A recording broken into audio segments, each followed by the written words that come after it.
Stage mic one, stage mic one.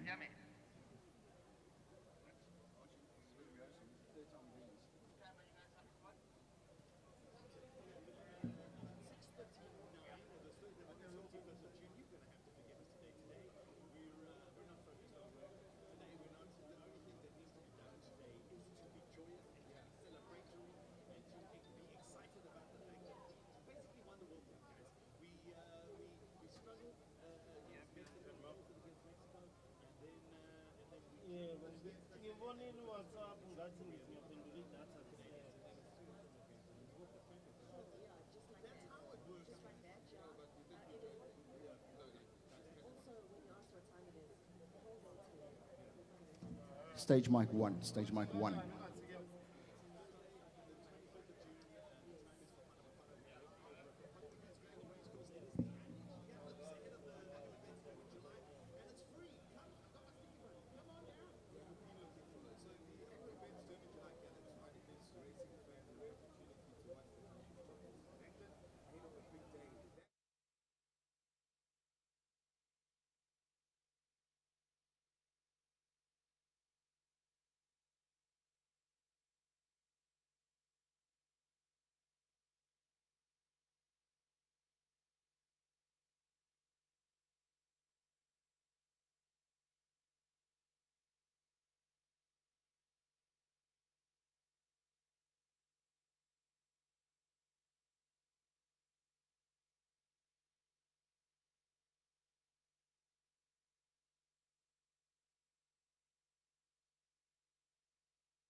The Hollywoodbets Durban July Gallops 2026 is powered by Hollywoodbets and Race Coast.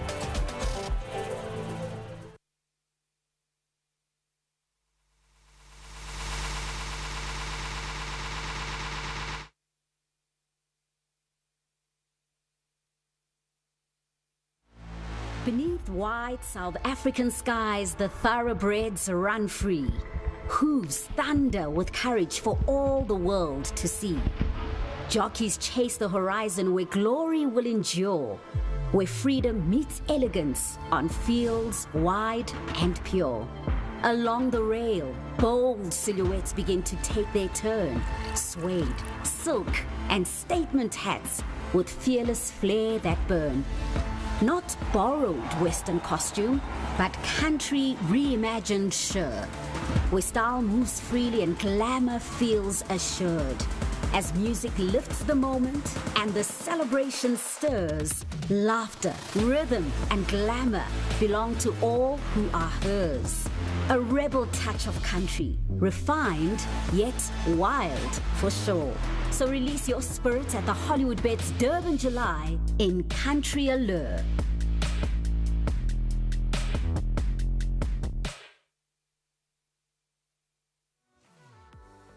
Good morning, world. Welcome from Hollywoodbets Greyville, and with some great news, Bafana have made the knockout stages of the 2026 FIFA World Cup against all odds, knocking over South Korea last night, and for the first time in Bafana history, making their way through to the knockout stages. You find us fit, firing and well, and really excited for the Hollywoodbets Durban July. I'm joined by Brandon Bailey downstairs. Dees and Warren will be making their way and doing the footwork around the parade ring, and with the punters as well, and Craig and Sheldon upstairs.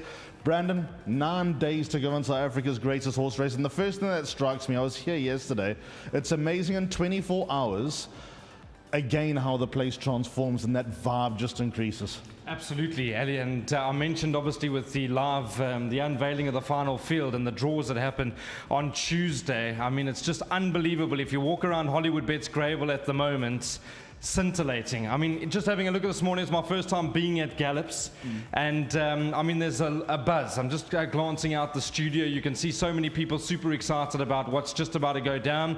Just to get a sneak peek as to how these horses are doing, of course, we have got Double Grand Slam that'll be galloping, just to see her well-being going into the Garden Province. But good stuff, Ali. Good to see you.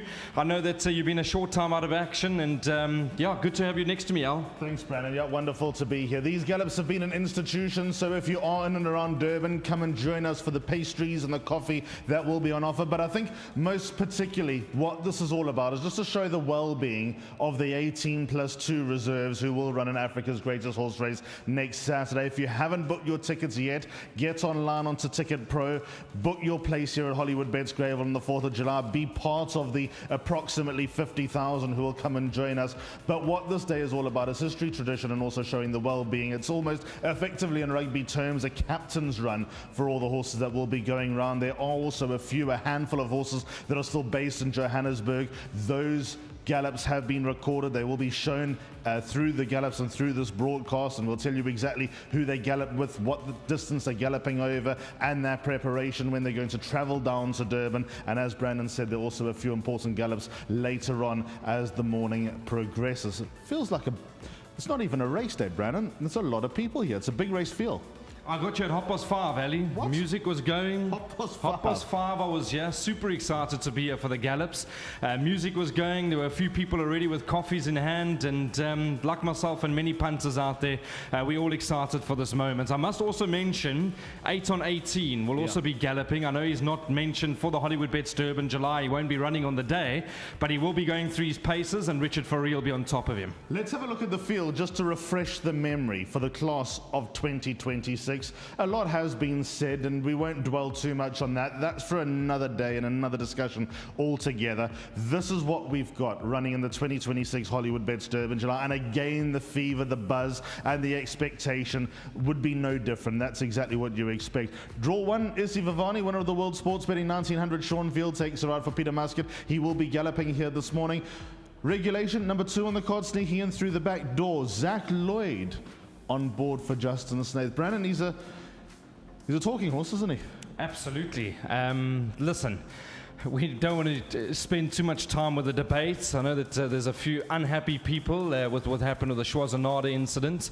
But regulations, yeah, and I think great to have Zach Lloyd out. Ali, if I can just chat to you about him. I mean, fresh off the back of a good win at Royal Ascot. We know that he's the new rising sensation in Australia. He's mixed it up with some of the best at the Metropolitan tracks, and we're really excited to have him here. I know that there will be a few panels throughout the week where Jeff will be joining him alongside. So all systems go. But yes, Ali, regulation will be carrying 52. Yep, looking forward to meeting him. Number 3 on the card is the ultimate king, Tony Peter trains. Cabello Mazzaniani will be on board. The favourite, as it stands, will be galloping, or has already galloped in Joberg, and we'll show you that gallop later on this morning. Star Major under Michael Michelle. Be appropriate if she became the first female jockey to win this great race. And doing the travelling, getting her miles in. I know that they're still dying to spend a little bit more time in the Western Cape, but this would be history in the making if she were to win on Star Major. Just looking at some of the socials, the reels that have gone out, Mikhail very happy with the way he's been going through his paces. He's in a great space, and she's of the opinion that he's taken another step forward from the Daily News 2000. Yeah, there's a brilliant insert on the Gallop TV and Racecoast socials of Michael Michelle with a GoPro galloping Star Major at Fontaine. Really well worth watching. Legal counsel will be the first galloper this morning. 62 kilos on his back. Tristan Godden takes a ride for Justin Snaith, so we'll watch him at exactly 7 o'clock. Hazy Daisy, winner of the first 2 legs of the Volkerbos Drift Triple Tiara. She's also galloped in Joburg. We'll show you that later on. Apprentice Trent Mayhew on board. Wishlist. Imagine Andrew Fortune of Wishlist won the Hollywoodbets Durban July. Well, I did see he posted about a week and a half, 2 weeks ago on his social media pages. Come on, baby. I just need you to get through one more, and that's obviously being the Hollywoodbets Durban July. Ali, I mean, she's done everything right. I know that she's got herself into 2 big fights-out finishes. I mean, last time Minogue and her got into a good scrap that last 50 metres. But her prep's been faultless. I did do a little bit of a clip with Andrew after the live draws, and he was elated. Was Andrew Fortune ever going to listen and go up on stage? He's going to do something his way. But yeah, it'll be fantastic. Wishlist, we'll see her this morning. Number 8, Gladiatorian, one of the great KZN hopes with Muzi Yanni on board. Stuart Ferry trains. 9 Fevers Liberté. Kaya Stables go back-to-back. Candice Bass was the first female trainer to win this race. Craig Zaki won it last year. 10 Native Ruler, winner of the Lucky Fish Winter Stakes with Keegan DeMello on board for Justin Snaith. 11 is Note to Self, right up there on the bookmakers' boards. Richard Ferry on board for Justin Snaith as well. Winner 5 trained by Snaith. Number 12 is Zeitz. This is my horse for the race, actually. I think Zeitz is a live chance. All he's got to do is stay, in my opinion. Serena Moodley rides for Andre Nel. He comes one at this time of the year, doesn't he, Al? Absolutely. He won on this day last year. He got a lot of punters out of it. He was the big player of the day. Including D's. 13, Mocha Blend, the winner of the Betway Summer Cup. She's had a brilliant prep. She's overpriced for me. 14, I Salute You under African-born but Australian-based Mark Duplessis for Peter Muscat. We'll see I Salute You gallop a little bit later on. 15, Olivia's Way for Roy Magna. JP van der Maver on board. Gerald Sadler is the owner. Imagine Gerald Sadler and Andrew Fortune. That would be box office if they were to be interviewed after the race. Andy, I just want to go back to Mark Duplessis quickly. I think looking for his 20th Group 1 winner if he were to win the Hollywoodbets Durban July. And Peter Muscat, I know it was a gentleman's agreement. He promised him, whenever I do get the right horse for you to come out for the Hollywoodbets Durban July, you'll ride it. So well on Pete. 16 is Minogue, the first runner sent out by Candice and Tammy Dawson. They've been waiting for this moment. Minogue also way overpriced. She gallops in Joburg. Gavin Lorena won it in 2021 with Comet de Dung. 17, King Pearls, last season's champion stayer of South Africa with Chad Schofield. And 18, Aladdin's Lamp, after winning the Jubilee, the Tab Jubilee at Turfentine a few weeks ago. Gets in for Mike and Matthew de Kock. 5-time winner of this race is Mike de Kock, and Calvin Habib takes a ride. 2 reserves, Schwarzenegger and Curious Girl. Legal counsel about to leave the parade room, but before we see him, let's say hello to Dees and Warren. Thanks very much, Alistair and Brandon. Yep, indeed, it's that time of the year again, Dees, and well, anybody that tells you that it's winter in KwaZulu-Natal, you have to think twice, because you can't get better conditions than this. Not a cloud in the sky. What a beautiful morning. And this is something that has become tradition. We know that it is something that has gone on since inception. It's a part of the whole process. If you get racing fans, we look forward to being in your company, trying to bring you as much action and information as possible. And that is it. This is what the race is all about, Warren, and this is where it begins. Yeah, absolutely, Dees. And, you mentioned you chatted to a lot of people that have been here for 30 years. They haven't missed all these gallops. Well, quite the opposite, having a chat to a couple of people this morning that have never been to the gallops. This is the first time that they come to the gallops. They can't believe the vibe. I mean, we haven't had the first gallop yet, and there's already been, for the last half an hour, an electric vibe here at Hollywoodbets Greyville. They can't believe that, and they can't believe the quality of the facility, all the upgrades. I mean, they're just blown away. I'm glad you touched on the facility because, I just had to think about it, having watched Bafana win this morning. There are some grand stadiums around the world, home of world-renowned teams, whether it's football, whether it's American football, whether it's baseball. We know all the names, NBA stadiums. They are famous race courses. But what Hollywoodbets and Racecourse have done here, they're making this into an elite venue. I mentioned it a few months ago when we saw the transformation take place, that I have no doubt when it comes to horse racing in South Africa and Africa, this is now the capital of South African horse racing.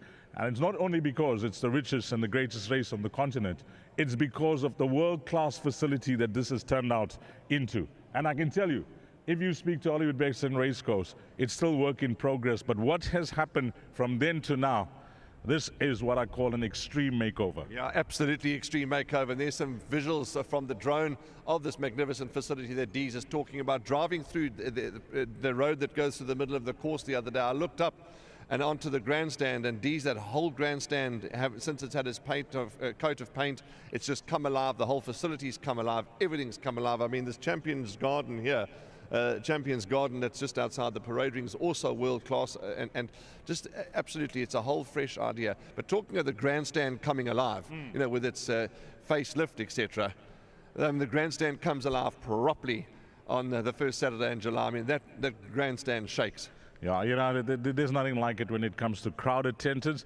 The house will be full. Yes. I can tell racing fans that there. If you haven't gone to Ticket Pro yet and got your ticket, for this year, with all the hype being a 10 million rand stake, plus the build-up to this year's Hollywoodbets Durban July, and every year we say it's going to get bigger and better. But with Hollywood's name behind it, you expect nothing like. They got the Midas touch when it comes to eventing and promoting and marketing. Yeah. There's nothing like it. So to all the racing fans out there that are listening into this broadcast, wherever you're listening into it, and if you're thinking about getting to the Hollywoodbets Durban July, I urge you, look sharp. Don't be caught napping. You need to get to Ticket Pro and get your ticket. Yeah, absolutely indeed, Dees. You're quite right. It gets bigger and better every year. Hollywoodbets, they just take it to the next level time and time again, and they never rest on their laurels. They absolutely just get it bigger and better. We've got to go back to Ali, but just before we do, quickly, Dees has got Sean Veal with his very fancy glasses. Shawnee, just these glasses, we've seen it on the video cam all over socials with Hollywoodbets. Just tell us a bit about your goggles. Yeah, they're just doing a little bit of recording for July gallops and stuff, and we'll take it from there, Is it something that you got used to now because it's something different? No, I'm used to it, Dees, movie star. Movie star looks. What about, watching you and now knowing all your moves in a race? Is there any giveaways like your riding style to the other jocks because now you being videoed? No, there's nothing's changed, Dees. Everything's still the same. But obviously I get to watch and see where I make mistakes. Sure. It's a good thing. Today, your gallop, what you're looking forward to as we see legal counsel there now? Anything from your side that you want to see from your racehorse? Oh, no, my horse must just behave himself and enjoy his gallop. The big day is 2 weeks from now, so we're looking forward to it. Yeah, Issa Vavana is your mount for those that are listening in, and it is for Hollywood Racing that you got you're retained by. It's a big moment for Hollywoodbets, isn't it, to have a runner in their prestigious race? Yeah, and we drawn one. That's the most important thing. And your good friend Stuart Ferry, you wish him well with Gladiatorian. I always wish my big horse well, He always, I think this could be his season to prove us all wrong, but it's fine. We'll be back on him on the 1800. Thanks for your time, Sean. Okay, that's it. So we'll be bringing you some interviews during the course of the day, both Warren, Linferna, and myself. But for now, let's hand over to Brandon and Alistair, who are going to take us to the first few gallops. It's about to go 7 o'clock. This is the second gallop topper this morning. It'll be Gladiatorian. Stuart Ferry's charge with Muzieni on board. Muzi's got the breeches on. He's not going with the track work style. But the first gallop that we'll see this morning will be Legal Counsel, the top weight for the Hollywoodbets Durban July. Ironically, we got the top and bottom weight, Brandon. So here is Legal Counsel. He's done sweet little wrong in 2026. Let's get up to Craig Peters for the gallop. And the first horse that's taking off is Legal Counsel. Legal Counsel is number 5. That's the Legislate. Of course, Legislate himself. He won the Hollywoodbets Durban July.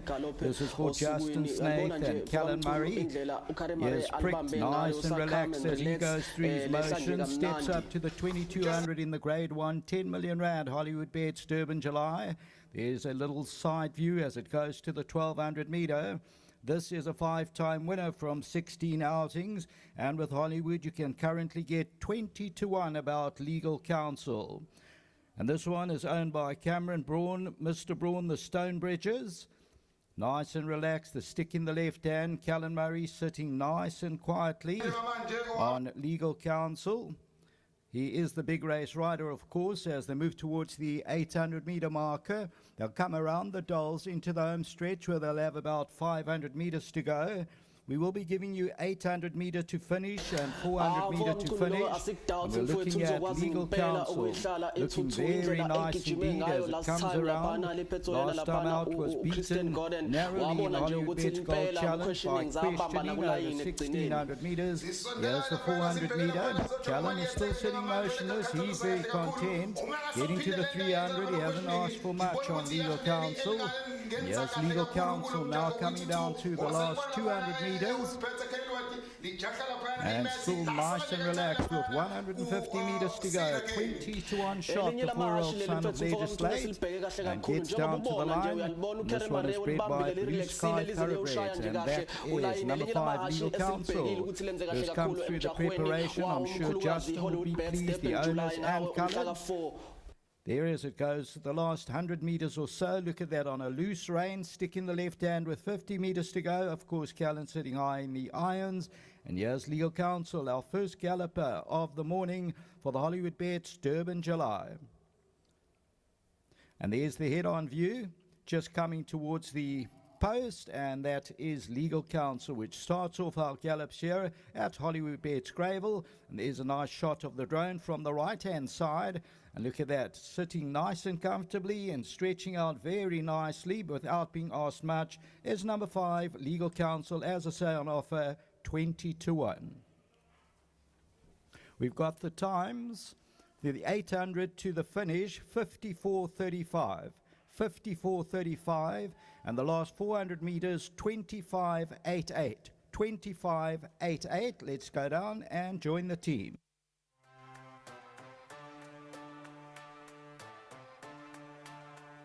Thanks so much indeed, Craig. We're about to go straight back up to Craig for Gladiatorian's Gallop, but before we get there, Legal Counsel, top weight, Brandon. He was runner-up in the World Sports Betting Cape Town Met, runner-up in the Hollywoodbets Gold Challenge. Just a nice, easy, fluid gallop here this morning under Callan Murray. Yeah, never easy. Just listening to Justin Snake chatting to Nick Luck on the podcast. Never easy. I mean, 62 kilograms. But one thing about him, Ali, he's an absolute fighter. He'll probably go out there and make the running. He's got the draw in his favour. And coming off the false rail, he's probably the horse they're going to have to go and fetch that last 400 metres. Yeah, as I mentioned earlier on, here's one of KZN's great hopes about to get his morning underway. Gladiatorian having a good look around. A real pro. He's the toughest around as Gladiatorian. His last run really puts him back into the picture, and he's got Muzieni craving his first Hollywoodbets Durban July victory. It'll be appropriate for Stuart Ferry as well, being the assistant to Dennis Dreyer for so many years, if Stuart were to wear that sash just after 4:15 next Saturday afternoon. He knows his way around Hollywoodbets Greyville. He's just gazing, waiting for the all clear to get his gallop underway and to show you the shape that he is in 2026. We'll go back up to Craig and join for the Gallop of Gladiatorian. We'll try sneak in a couple of interviews, and we'll head up to Johannesburg in due course.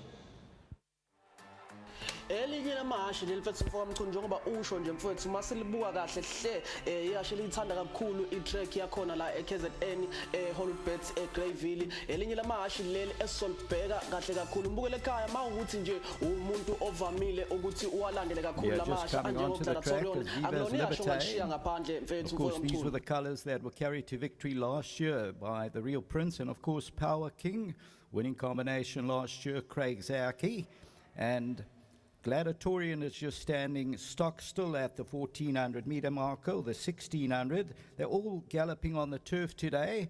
There's Gladiatorian. Take note, it races in new colours this time round. It is for Mr. Hart, De Keating, Jean Hardy, Michelle Marak, Nedstad and Fendel Civils, Stuart Ferry of course, and Muzi Eddy. This is a giant of a horse. He's a 6-year-old son of Vercingetorix, and he carries 61. And he's looking and very interested in the surroundings. Just got a flick down the neck from Muzi. Muzi is his big race rider, of course. And Gladiatorian also with Hollywoodbets, you can get 20 to 1. 20 to 1. It's a big, strong, long length action. Gladiatorian is 111 out of 33. He was running on nicely over the 1600 last time in the Hollywoodbets Gold Challenge. There is the hind view, now the side view, and look at that action. An elastic-like stride for Gladiatorian as they move towards the 1100 meter region. Gladiatorian is by Vercingetorix, of course. Oriental Charm was by Vercingetorix. Look at the sires in this year's Hollywoodbets Durban July. There's many Vercingetorix taking part in this year's Hollywoodbets Durban July. And here comes Gladiatorian. From a side view, also on a nice stretch, not being asked to do much as it moves towards the 700 meter region. And then we'll come around those dolls into the home stretch. Muzi still sitting nice and still on Gladiatorian. This one bred by Erasmus Thoroughbred. Looking for its 12th victory as Gladiatorian. Turns into the home stretch at the 400, just loping along. Hasn't been asked to do much as Gladiatorian. Now, Muzi just gives a click or two as they come towards the last 200 meters. Here's Gladiatorian, also looking very good. Nice early morning gallop. And comes down to the winning post. Stretching out very nicely is Gladiatorian. So that was the workout of Gladiatorian, as I say, on offer at 20 to 1 is Gladiatorian in the Hollywoodbets Durban July of 10 million rand. Of course, the 130th running of the Hollywoodbets Durban July this year. 10 million rand, Africa's greatest horse racing event and social event. And as we look at this in the slow-mo, look how he puts that neck down and stretches those front legs. And I'm sure Muzi and Stuart Ferry and all the connections will be very pleased as we look at the head-on shot. Look at those legs, those front legs, throwing them out like pistons as Gladiatorian. And Gladiatorian, of course, number 8, drawn 8 out of the runners in the Hollywoodbets Durban July.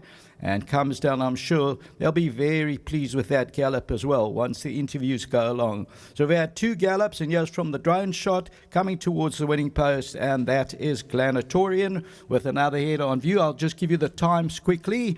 The time for Gladiatorian is 800 meters to finish, 50,84. 50,84, and the last 400 meters, 24.07.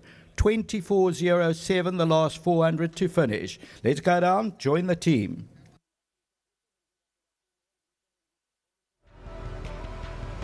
We got Kellen Murray here with us, who's just put legal counsel through the paces, and just watching it, it was easy on the eye. He seemed to love that. Yeah, he's settling really well. Obviously, he used to be a fairly difficult horse. He's come to hand very nicely.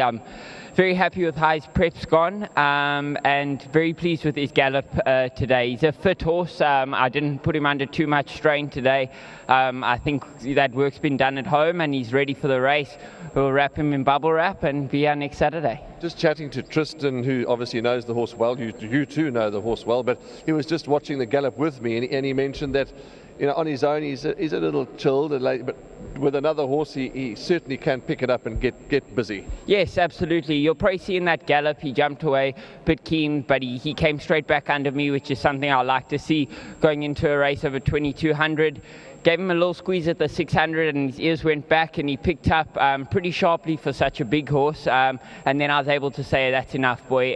So, yeah, I'm very pleased with that and very excited. Callan, I know you've got to get to Gauteng. You've got a lot of rides up on the high veld today. All the best and all your best in search for the gold prize, the 10 million. Yes, thank you, Mr. Limperner. All the best. That's Callan Murray with legal counsel, and he's got to head back to Gauteng. Thanks to Callan for his time, and he's very thrilled, as you can see by that broad smile on his face with legal counsel. Alistair, Brandon, straight back to you, boys. Thanks so much, Warren. So that's legal counsel's job done. I can just see a debrief out here with Stuart Ferry and Muzieni after Gladiatorian's gallop. Peter Muscat's two horses are currently in the parade ring. We're about to get Viva's Liberté's gallop underway. And as I mentioned earlier on, these are the silks of the Real Prince who won it last year. Candice Bass trains Viva's Liberté. Craig Zaki is back on board after his run in the Daily News 2000 when fourth to Star Major. Quite a few are stacking him up as the type of horse who could very easily be dangerous with weight turnarounds in his favor. We know he's developing, getting better, stronger and happier with each and every start. Out of this gallop, we're going to head over to Joberg for the first couple of gallops, so we'll tell you a little bit more about the Ultimate King and Star Major. We might squeeze a couple more into the picture, but Viva's Liberté, Brandon, on your radar? He's got to be, Ali. If you go back on his last run, he's definitely got to be some sort of a runner. He looks well, he's well presented. We're going to go up to Craig Peters. This is Viva's Liberté that's just taken off with Craig Zaki. And as we look at Viva's Liberté, of course, these were the colours, as you heard from the Real Prince and Power King, in which Stuart Randolph rode. Last year's winner, Craig Zaki. Viva's Liberté is Candice Bass. And this is bred by Lammerskral stud, the Kaya Stables. And he looks nice and alert, enjoying his workout as Viva's Liberté. He's won 2 from 8, starts from that gate 9, of course. And he's on offer at 14.29 to 1 with Hollywood. Hollywood bets 14.29 Viva's Liberté and steps up to the 2,200 meters on the big day. So we're looking at Viva's Liberté, nice stride as it comes around that turn with about 500 meters to go. Craig Zaki gets it to the 400-meter marker. He hasn't asked it to do much, but it's striding out very nicely. And, of course, Candice Bass, the first lady to ever saddle a July winner in Marinaresco. And here comes Viva's Liberté, stretching out also very, very nicely. So far, all of the connections going to be very pleased with all the workouts as Viva's Liberté comes around. Candice Bass, Craig Zaki, and this is for Kaya Stables at the business end of their gallop for the 10 million rand Hollywoodbets Durban July. So there now, they've just moved on to the poly. Just a reminder that the first race time, okay, the 800 meter to finish, 47.90, 47.90, and the last 400 meters, 23.90, 23.90 for Viva's Liberté. As we look at the side-on shot, now the head-on shot of Viva's Liberté, you'll see Craig has just given a couple of niggles just to stretch out, nothing much though, and Viva's Liberté, very, very impressive. Ultra consistent. He's won the 2 from 8, carries to the 53 kilos. We look at the side view, and this is Viva's Liberté. So very impressive as well. And as we say, Viva's Liberté, Craig Zaki, Candice Bass. Note that the first race time on Hollywoodbets Durban July is 11:45. 11:45. Let's join the team.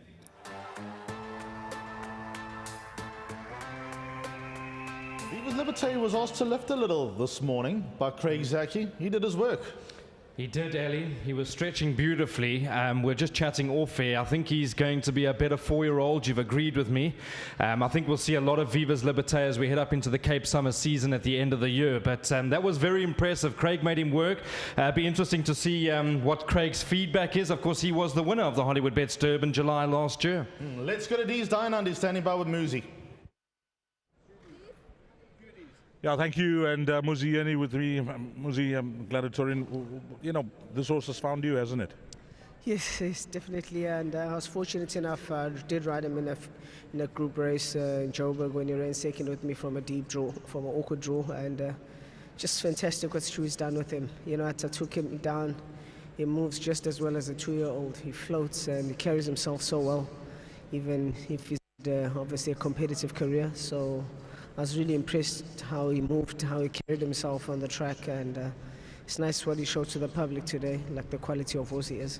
Talking about the racing fans, the one thing that they look for is a good prep coming to the race. He's put the Western Cape behind him. He's had 2 very good runs back home. Yes, not all horses tend sometimes to do well when they take away from the environment. He's come back home and it's nice he quickly found his form. It was a great in the 1400, a distance short of his best. He's run a quality third.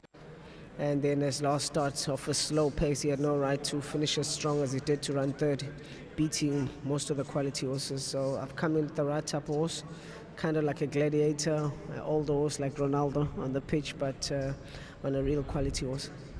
Plus, when it comes to the way he enjoys his racing, he only likes one way, given a chance of the speed and fly once they turn into the straight. He's an exciting horse to ride. Yes, you don't want to be one-dimensional in a race. I've got to also be open-minded that there might not be speed in the race. And I've got a decent draw. You don't want to give it up. So you can't be one-dimensional. You've got to just take the race as it comes and make the bold decisions. You've had good tries and you've had good places. Maybe 2026 could be your year. All the best, Muzi. Well, Zach Lloyd is down here, so maybe. Muzi, any guys?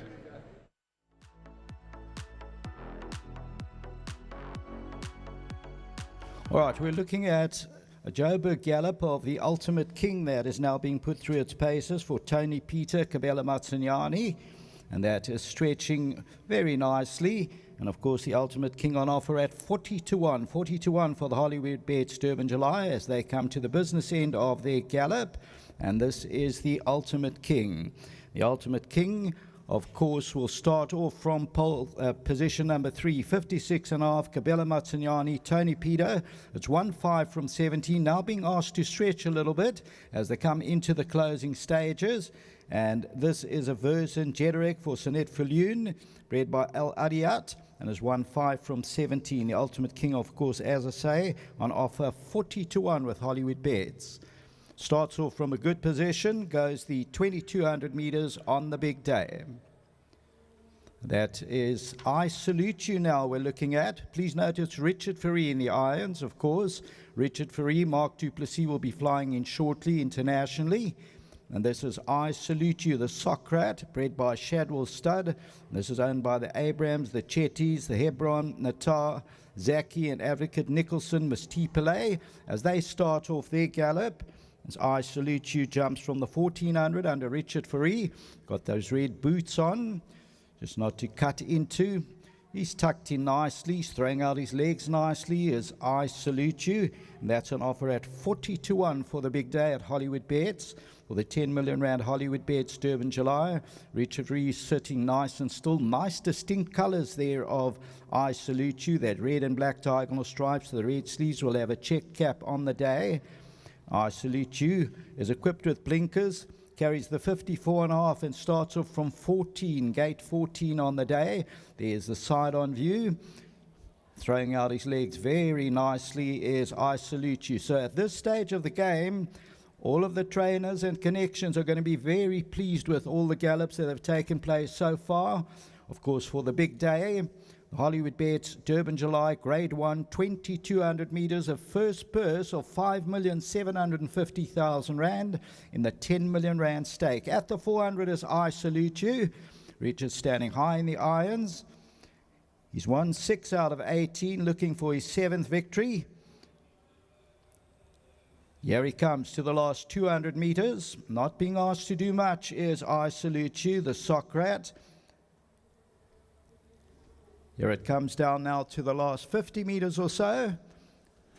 Look at that action as well. Very pleased with the gallop. I Salute You. Goes past the winning line and eases off very nicely as I Salute You. That is the 4-year-old son. The 800 meters to finish. Take note, 51.92. 51.92. The last 400 meters, 24.01. 24.01 for the last 400 meters. And at this time, we'd like to welcome the public here. Also, a special shout out to celebrities here today. We have Hollywoodbets Sharks, rugby players, Hollywoodbets, Dolphin cricketers, men and ladies, East Coast Radio breakfast team, and more. We hope you're enjoying the morning with us here at Hollywoodbets Greyville. Here's the head-on shot of I Salute You. Nice and relaxed. I'm sure Richard will be very, very pleased with the gallop as well.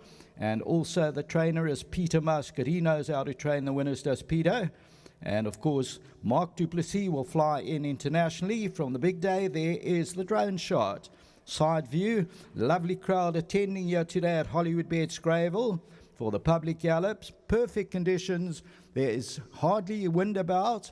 Perfect conditions for the gallops today, and there is I Salute You. And there's another look at I Salute You, has just come past the winning post, and we will go to the team shortly.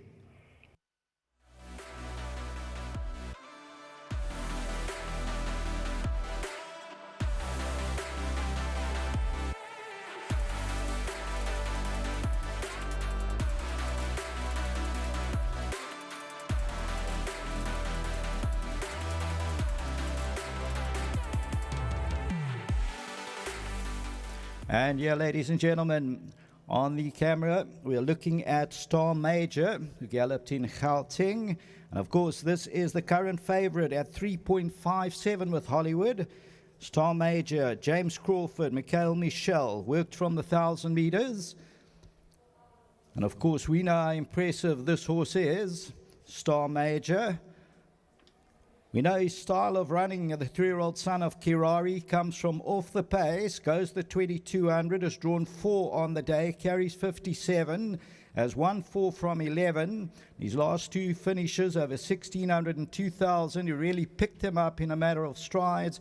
So we think he's going to be ridden from off the pace. Maybe that's just his style of running as he comes to the end of his gallop. And you're looking at the favourite for the Hollywoodbets Durban July. This one is bred by Main Chance Farms. He's won 4 out of 11. And he's owned by Neville Esdell, Mr. Block, and Prakashni Pillay and Kalinga. And that is at the business end of Star Major. Number 1 on track is Izzy Vivani. Let's go down, join the team.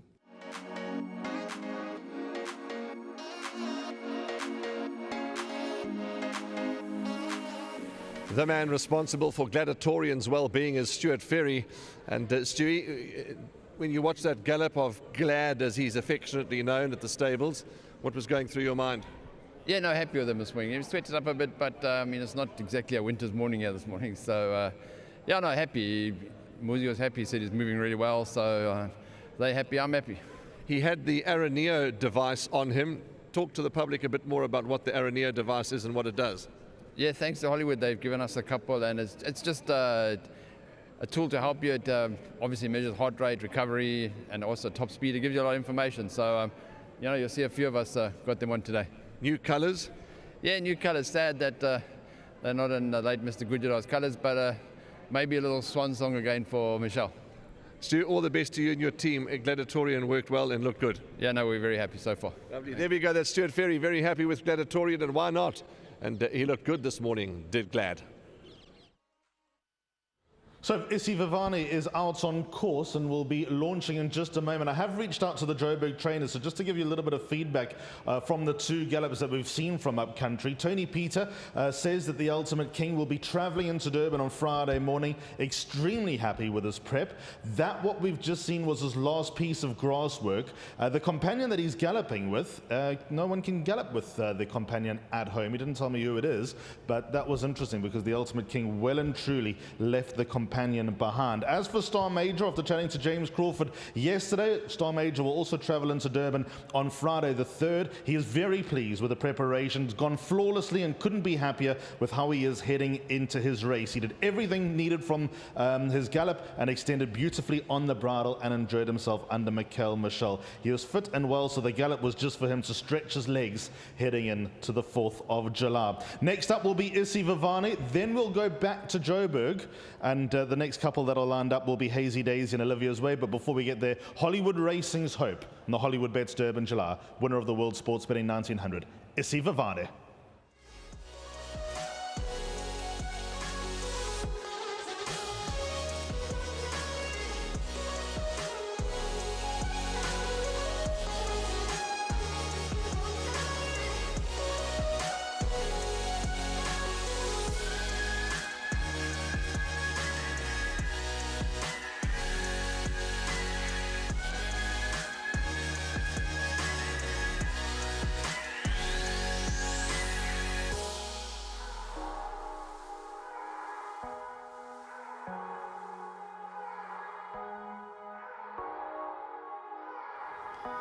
Yes, and yes, number one, Isi Vavani starts off from pole position for our sponsors, Hollywoodbets. And Peter Muscat, Seanville, they jump from gate number one on the big day. This 4-year-old son of Erupt for Hollywood Racing, bred by Narrow Creek Stud, has won 5 from 15. And currently you can get 20 to 1 with Hollywoodbets. See Sean, the horse is taking a bit of a tug. He's got a nice hold on Isi Vavani, who's stepping up from the last few runs, 1800, 1400, 1900, now again the 2200. It's going around nicely towards the 1000 meter marker is Isi Vavani. Of course, those yellow purple stars and the yellow cap with the purple star.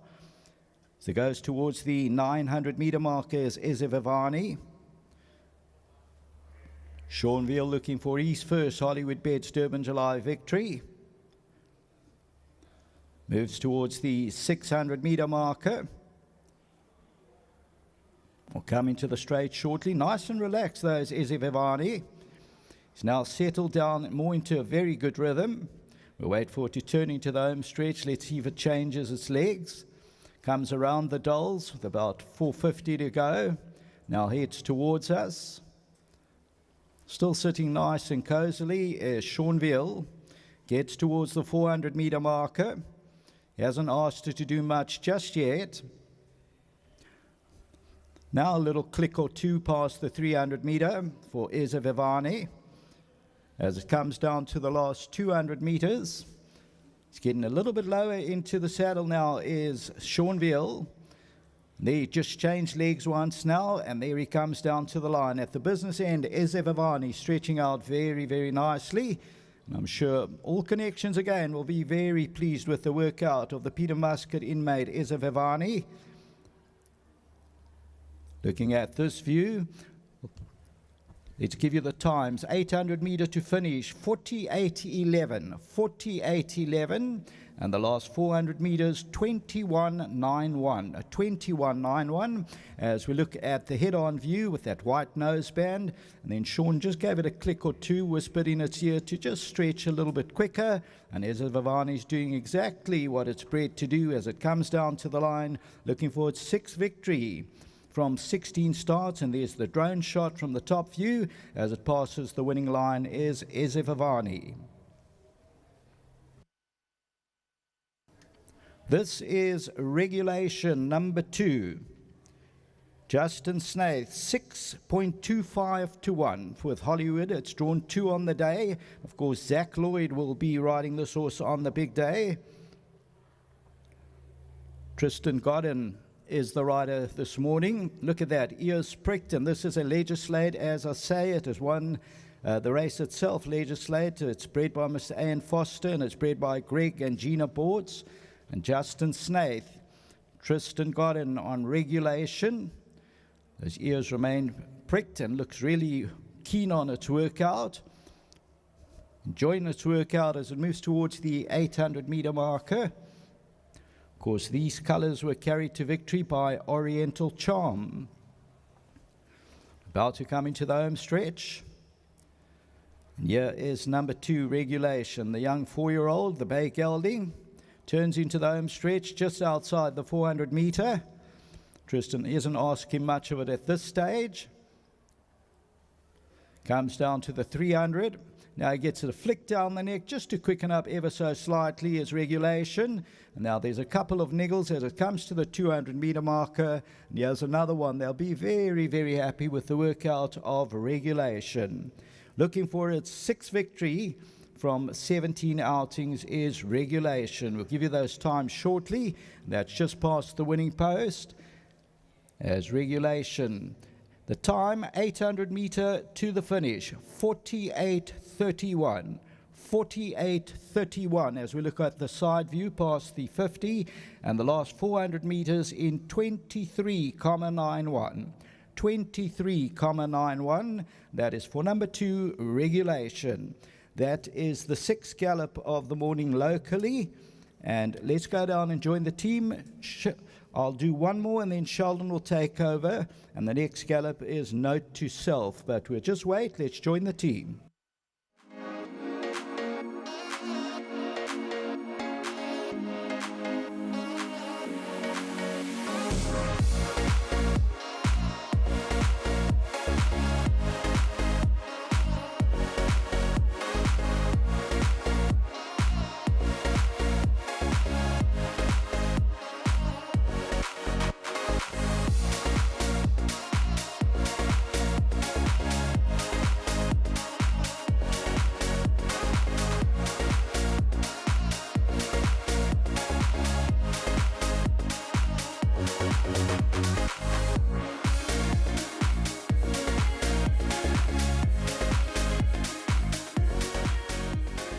We're now looking at the gallop from Gauteng of Hazy Daisy, the Act of War. There were excuses last time in KwaZulu-Natal, was not striding out, but the Joberg form before that, absolutely faultless.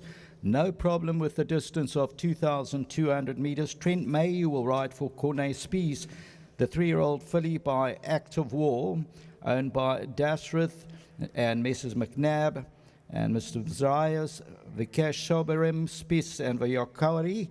As we look at Hazy Daisy, looking for its 7th victory from 11 outings, bred by Breed and Stud CC. Just taking a little bit of a hold there is the rider at the business end of Hazy Daisy, who's currently on offer at 25-1.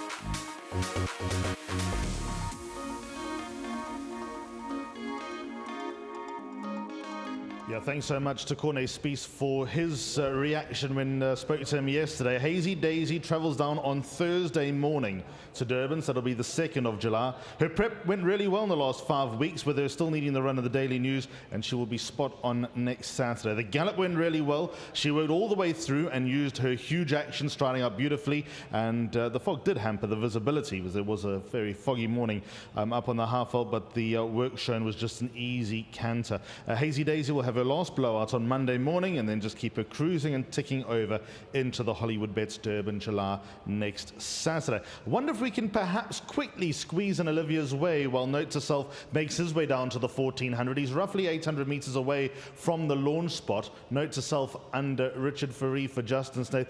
Beautiful horse this, Brandon.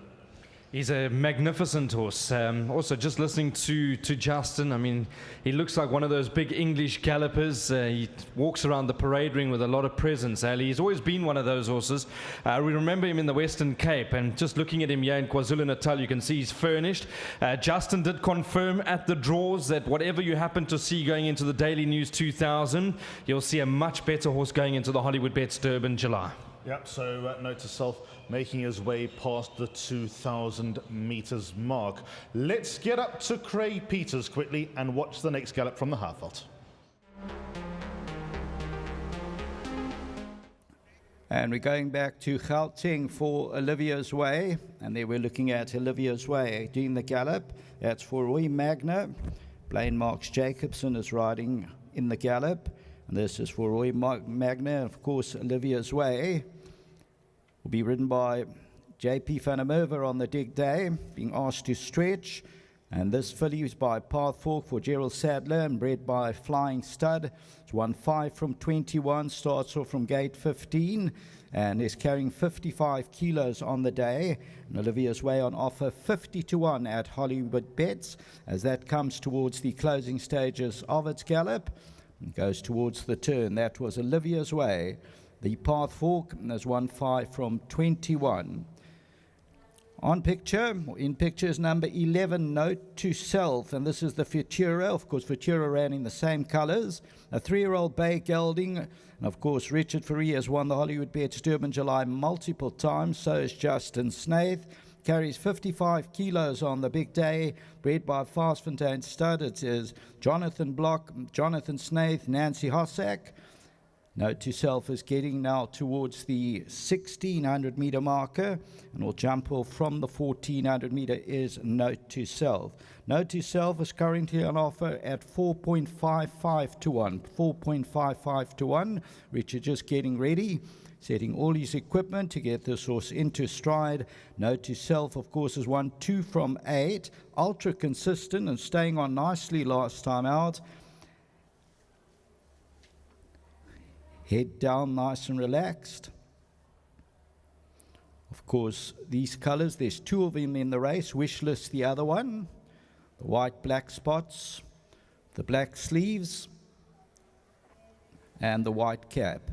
There, Richard's given the sign. He says, let's go ahead. Here's number 11, Note to Self, will shortly break into its gallop. They're just stretching out to get to that 1400 meter marker. And here's Note to Self. Just nice and calm as it comes down towards the 1300. Very relaxed. Head slightly twisted. Mouth a little bit open as it gets into a nice stride now. So it's nice and relaxed. Here's Note to Self. This gelding on a long rein. Of course, the experience of Richard Fourie. And we'll start off from that gate 11, carries the 55 kilos. Look how long that reins is. It's just nice and relaxed. Sitting quietly in the irons is Richard. It's coming towards the 800 meter. Yes. Go back and forth, and there's the side view. Stretching out very nicely is Note to Self.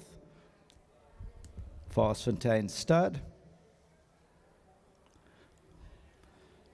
He's getting better and better into his action now as he comes around the turn towards the entrance of the straight at Hollywoodbets Greyville.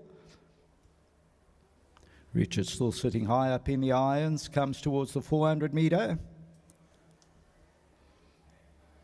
Hasn't asked to do much yet. Now just gives a click and a little bit of a niggle to the 300 just to get him into a bit of work. But very pleased with the workout will the connections be of Note to Self, the Futura. As it comes down to the last 50 meters, gets eased down and is stretching very, very nicely. So that was number 11, Note to Self. The business end of the gallop for the Hollywoodbets Durban July. We'll give you those times shortly. 800 meter to finish, 52.11. 52.11. The last 400 meters in 23.91. 23.91. As we look at a side view of the gallop with a loose rein, got eased up the last 50 meters, changed legs. And Note to Self very happy with his performance. He enjoyed his gallop. As we look at the head-on, you'll see the loose reins of Richard Fourie. He just gave a click, a niggle at about the 300 just to put in a bit of work, and then he eases it down again as they come down to the last 50. So Note to Self, very nice workout indeed. As I say, everything we've seen work out locally here this morning, very, very impressive. That is for the Hollywoodbets Durban July, and Sheldon will take over shortly. We're going to just look at Minogue, and Sheldon will take over shortly after that.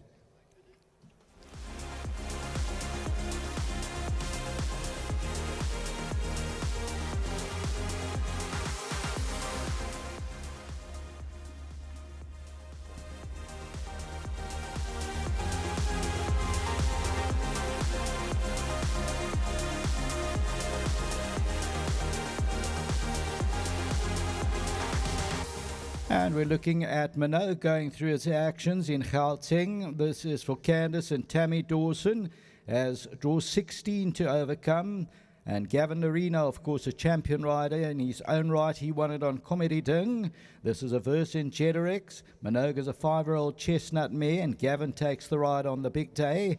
Has the wide draw to overcome. This one's bred by Blue Sky Thoroughbreds, but nothing wrong with that workout looking at the side view. And of course, there'll be nobody better to tell you. Just jumped a patch there. But there'll be nobody better to tell you more than Alistair Cohen for Candice and Tammy Dawson's workout on Minogue. Is looking for its 6th victory is Minogue. And Minogue is currently on offer 33 to 1. 33 to 1. Alistair will give you some more information. I'll hand you over to Sheldon as well.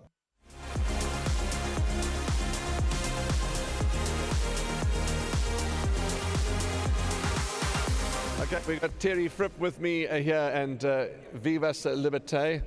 And come a little closer. It's well, not that close. Let's talk about Vivas Liberté, Terry. He's doing good. I'm very happy with his work. He's come on a hell of a lot since the Daily News. He's extremely fit, and all systems go. His work and program have been to the T leading up to the race. 9 days to go, so we're thrilled to have a run in the race again. And it's great to represent the yard and get the opportunity to produce the goods. Obviously, it's a very open race at the weights, but on some collateral form line, he has to have an undeniable chance of being in the money. Terry, to you and your patrons, you've got a busy day come Hollywoodbets Durban July. You know, you're busy right throughout the day. All the best for the big one, and Vivas Liberté, all the best to you all. Thanks so much. Lovely. There we go. That's Terry Fripp, who's the assistant trainer to Candice Bass here in KwaZulu-Natal, and talking about Vivas Liberté. He's beautifully bred, a magnificent individual. He wasn't cheap in the sales ring, was Vivas Liberté. So let's see what they can do, but he's in a good space. You saw the gallop, and it's absolutely fabulous to talk to Terry Fripp and get all this information hot, literally hot off the press. Okay, that's it. Let's see if we're going back to Brandon and Ali. And no, to Sheldon. Sheldon upstairs, and he's going to call us this gallop. Over to you, Sheldon. Thanks very much, Warren, and the entire team. From myself, Sheldon Peters, I'll be taking you through the rest of the gallops. And currently in picture is Native Ruler. Keegan DeMello will be taking him through his paces. Another Vercingetorix. The lead companion goes off, and so does Native Ruler. So we'll wait for them to realign. And once again, bounce. They'll be going from the 1400 meter zone. And of course, Native Ruler just in behind the grey companion gets a toe through. Flashy looking chestnut, who certainly has the ability, as he has shown on the race course. And when the right Native Ruler turns up on big race day, he is capable of pulling off a big race like the Hollywoodbets Durban July for 10 million rand. Of course, Keegan DeMello did ride him last time out when winning, and that was the Grade 3 Lucky Fish Winter Stakes. So the top jockey booking of Keegan DeMello, a winner of him last time out, over 2,400. Native Ruler now just trying to veer away from his companion, and now just breaks out into a slow canter. And you can see now just having a nice look at the surroundings and in a nice form. And he's moving those legs beautifully this morning at Hollywoodbets Greyville. He's a chestnut son of Vercingetorix, and this is out of the Captain Elmer Pine Princess. And he has a lovely shot of Native Ruler. There you can see Keegan DeMello got his hands just above the neck of Native Ruler on a nice even rein. And he's just doing things his way this morning. Nice, comfortable and relaxed as he moves down towards the 800 and 700 meter marker, and a lovely shot of Native Ruler. The 2,400 meter trip which he won over last time was the Grade 3 Lucky Fish Winter Stakes. On that occasion beat Imalenze Yokadaduma, and he has a nice head-on shot and now a nice side-on shot. Look at that coat, absolutely glistening as the sun comes through there. And this is Native Ruler. Keegan DeMello for the powerful Justin Snaith team, who will be looking to win this race once again, and is about to come come to the 500. Around the dolls goes Native Ruler, and of course, looking at his stakes, 787,401, and he's now going to start to hasten up. Head slightly sideways, tilted towards the grandstand, but at the 300 years, Native Ruler for Greg and Gina Bortz, Mr. Gujadar, and Rakesh Sugulam, and he's now starting to stretch out, coming inside the 200. A lovely workout this morning, and just looking at Native Ruler, this individual certainly has a big chance on big race day. He'll carry saddle cloth number 10, and there's nothing wrong with that workout. Once he left the companion, and he's trading at 16.67 to 1 is Native Ruler. That was the workout over 1,400 meters, and this son of Vercingetrix. There you get a lovely side-on action. 800 to finish, 48.11, and the 400 to finish, 21.91. So nothing wrong with that 400 to finish, certainly putting in the pace work there down the lane. Here's a nice head-on shot of Native Ruler, and of course Oriental Charm. We know those colours to victory in the Hollywoodbets Durban July, and could this be another time for Greg and Gina Bortz and the connections to see these colours rise above all and take a share of that 10 million rand purse on offer? Hollywoodbets Durban July at just over 16 to 1. His current odd Native Ruler, and this has also put his hand up big time last time when beating Imilenze Yokadaduma. Just short of the winning post there. Shasta stretched magnificently as we have a look at the drone shot, and there you can see Keegan DeMello just stock still in the irons and just going with each and every beat. There you can see Native Ruler absolutely gliding through his workout at Hollywoodbets Greyville this morning, and of course those silks have been seen to the fore before in the big race day, and once again, who knows, could it be another history-making performance here from the colours? Now we're going to look at number 18, Aladdin's Lamp, and this is a 16 to 1 shot from the Mike and Matthew de Kock stable, and this worked in Gauteng over 1,000 meters, and Kelvin Abib did duty on Aladdin's Lamp. I believe he's working on the sand, as you can see from the visuals coming through, and he is a son of Master of My Fate from the Mike and Matthew de Kock stable. He'll have to jump from gate number 18. We've seen some top horses over the years win from big barriers, 18 and above, and of course going to be very, very alive come big race day. There you can see from this shot, twitching those ears every now and again back and forth, but certainly going to do some business in the big race day. If he gets lucky from the outside gate, he's a horse who did win the Grade 3 Tab Jubilee Stakes at Turfentine, and there will be a few out there who'll be looking for this as one of the shrewdies. Aladdin's Lamp, let's see what will come out of that lamp on the day.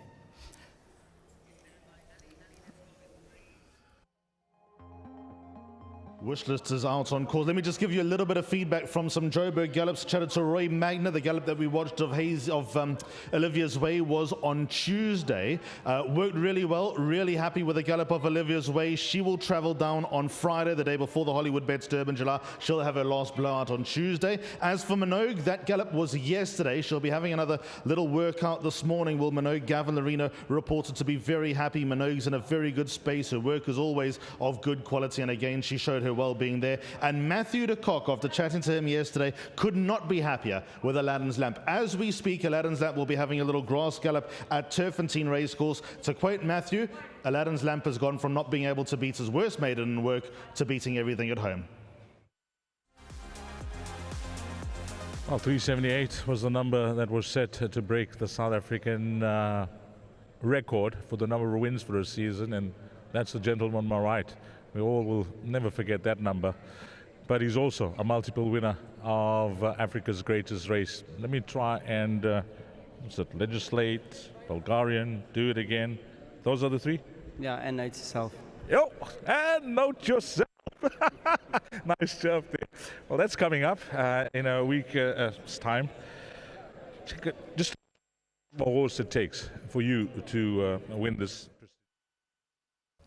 Right, the next gallop in commencement is number 7, Wish List, Andrew Fortune. This is for the Justin Snaith team, and looking at Wish List, this will be working with Kubu, the stable companion with Tristan Godden, and you'll see Tristan Godden giving Wish List something to aim at, and Andrew Fortune, there you can see just hard against the steel on a nice rein there, keeping her compact and together, and she's of course top quality is Wish List. She's won 4 in a row. She'll carry 54.5 2.5 kilograms in the Hollywoodbets Durban July. As you can see, she starts to inch closer and closer to the stable companion, which is Kubu, and at this stage going around the 900-meter marker. So Tristan Godden is setting pace, and that is for Wish List. And of course, the sire, Legislate, won this prestigious event, and this daughter of Legislate will be looking to do her sire proud.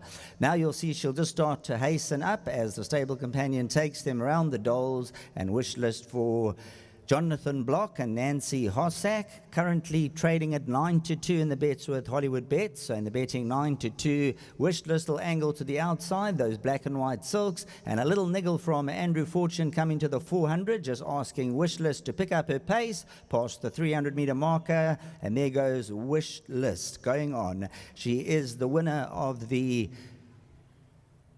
Lucky Fish Willevington. That was a grade 2 event, and on that occasion came through to win. And Andrew Fortune, as he does in his customary style, gives him the pat and the seal of approval down to the post. And there's a beautiful workout from Wish List this morning, and looking at her record, a 50% win strike rate, 10 runs for the 5 victories, 2 seconds, 2 fourths, and the time 48.12, 800 to finish. 400 to finish, 22.10. Pricks her ears as they come down to the winning line. Her name is Wish List, a daughter of Legislate, and she'll certainly be looking to go for 5 in a row come the big race day on Hollywoodbets Durban July Day. Andrew Fortune just coaxing her along and just gives her a nudge and a nurdle there coming to the last 75 meters, just to let her stretch out, and she certainly knows what it takes to win at this course. She is unbeaten here, and that makes her a huge runner. There you can see 4 lengths clear from the stable companion from the drone footage, coming down to the winning post, and Wish List. Andrew Fortune, Justin Snaith, who knows how to win this big race day, and certainly has taken many Hollywoodbets Durban July winner. As we're moving on to Schwarzenada from the Erico Verdenies stable, and this is reserve number 1, number 19, Schwarzenada, and I believe has worked from the 1600-meter marker. So Schwarzenada, the first reserve runner, this is the son of Karori, and looking at this reserve runner on the turf from the 1600-meter marker, and the colors are dusty pink, white and black hoop, armbands with a black cap. This is for Isabella Lombard and Mr. B.M. Jossel. So Erica Verdenies will be looking to get Schwarzenada into the big race, and here's he doing his pace work, and there you can see he's stretching those legs beautifully, taken through his morning workout, and he's just doing what is asked of him this morning when the gallop was recorded, and he's doing everything picture perfect. There you can see he's asked to stretch a little bit extra, and he's now starting to really build to the bit, and certainly going very, very well out there. So the connections of Schwarzenada and Erica Verdenies, they'll be holding thumbs, fingers, and everything possible, and hoping that he'll get into the big race day. Let's go down to D's.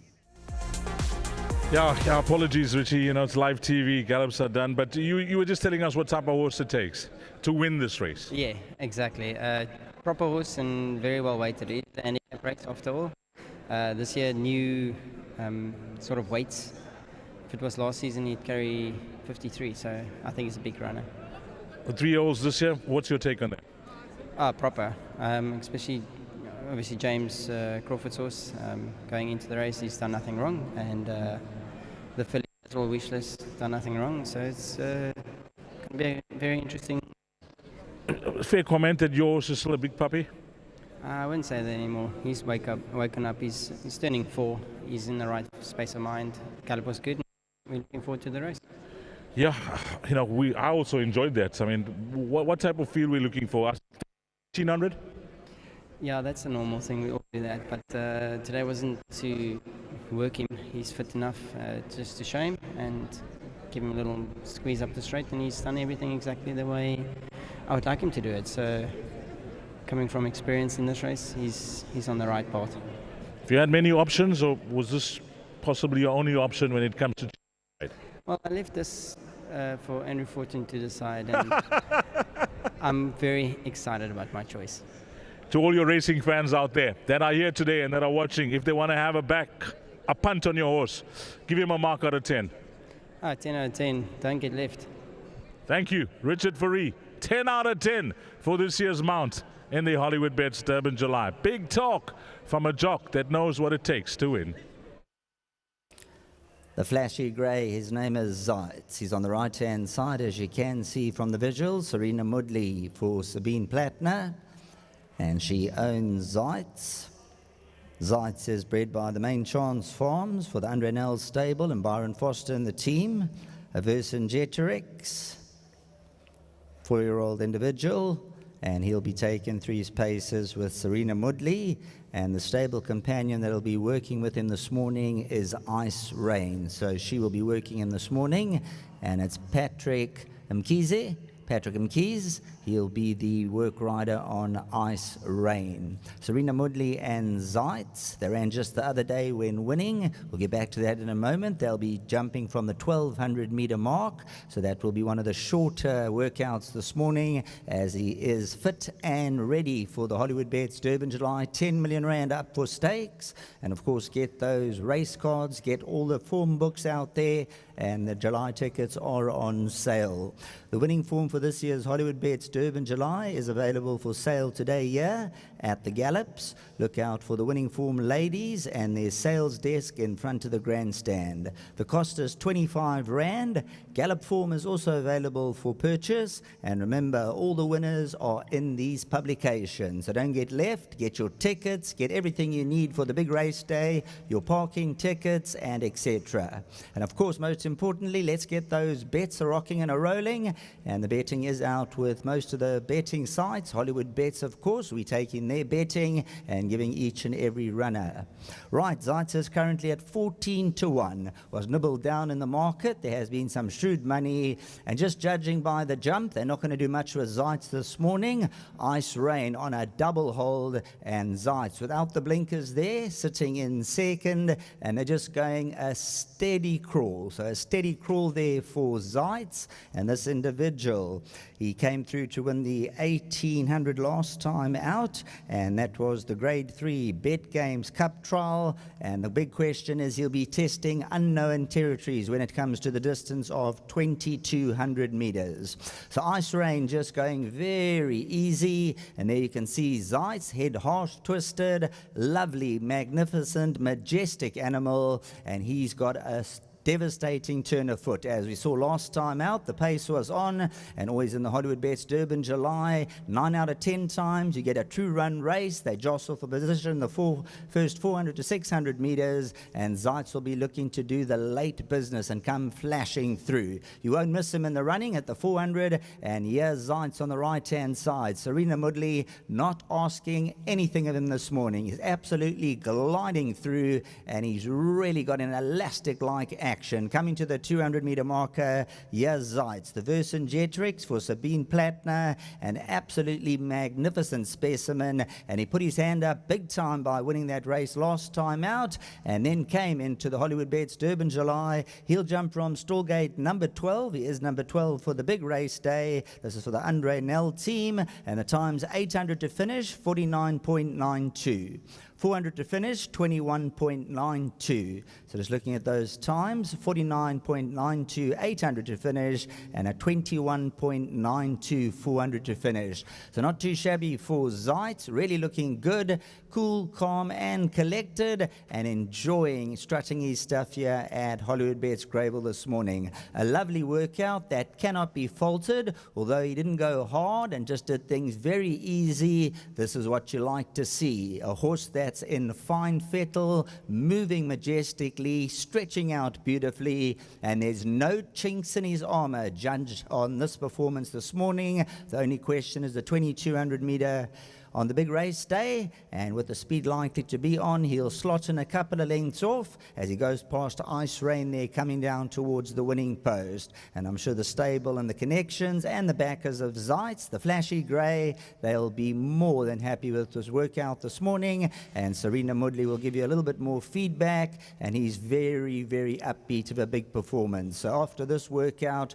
I'm sure Serena Mudley's going to come back and say tip-top performance, and they're ready for the big race day on the 4th of July, the first Saturday. 10 million rand up for grabs, and Zeitz put his hands up last time out. He got into the big race, and he'll be looking to do his connections and followers very proud.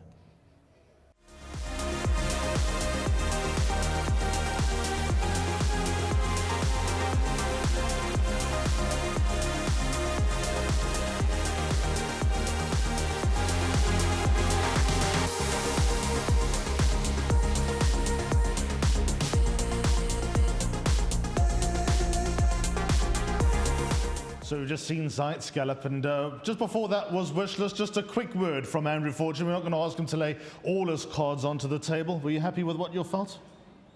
Yeah, she's never disappointed me. You know, she's, besides being coloured, she's a giver. Just as far as her preparation is concerned, all on track? I thought the perfect prep. Guineas, 2000, couldn't blow out a candle. She just does it so easy, man. Just does it so easy. How do you think the pace will be next Saturday? I'm leaning more towards false than anything else, you know. Thinking Viva is going to go again like it did in the Daily News is not going to happen because it didn't quite work out for him. So what have you left with legal counsel? You know, I can't see it being hard. So I'm going to have to get in a good position, which I got the draw to do. So, yeah, put it this way. What beats me will win the July. Okay, a little bit of trivia. Who's the oldest jockey to have won the Hollywoodbets Durban July? Apparently Pierce Strader. How much older?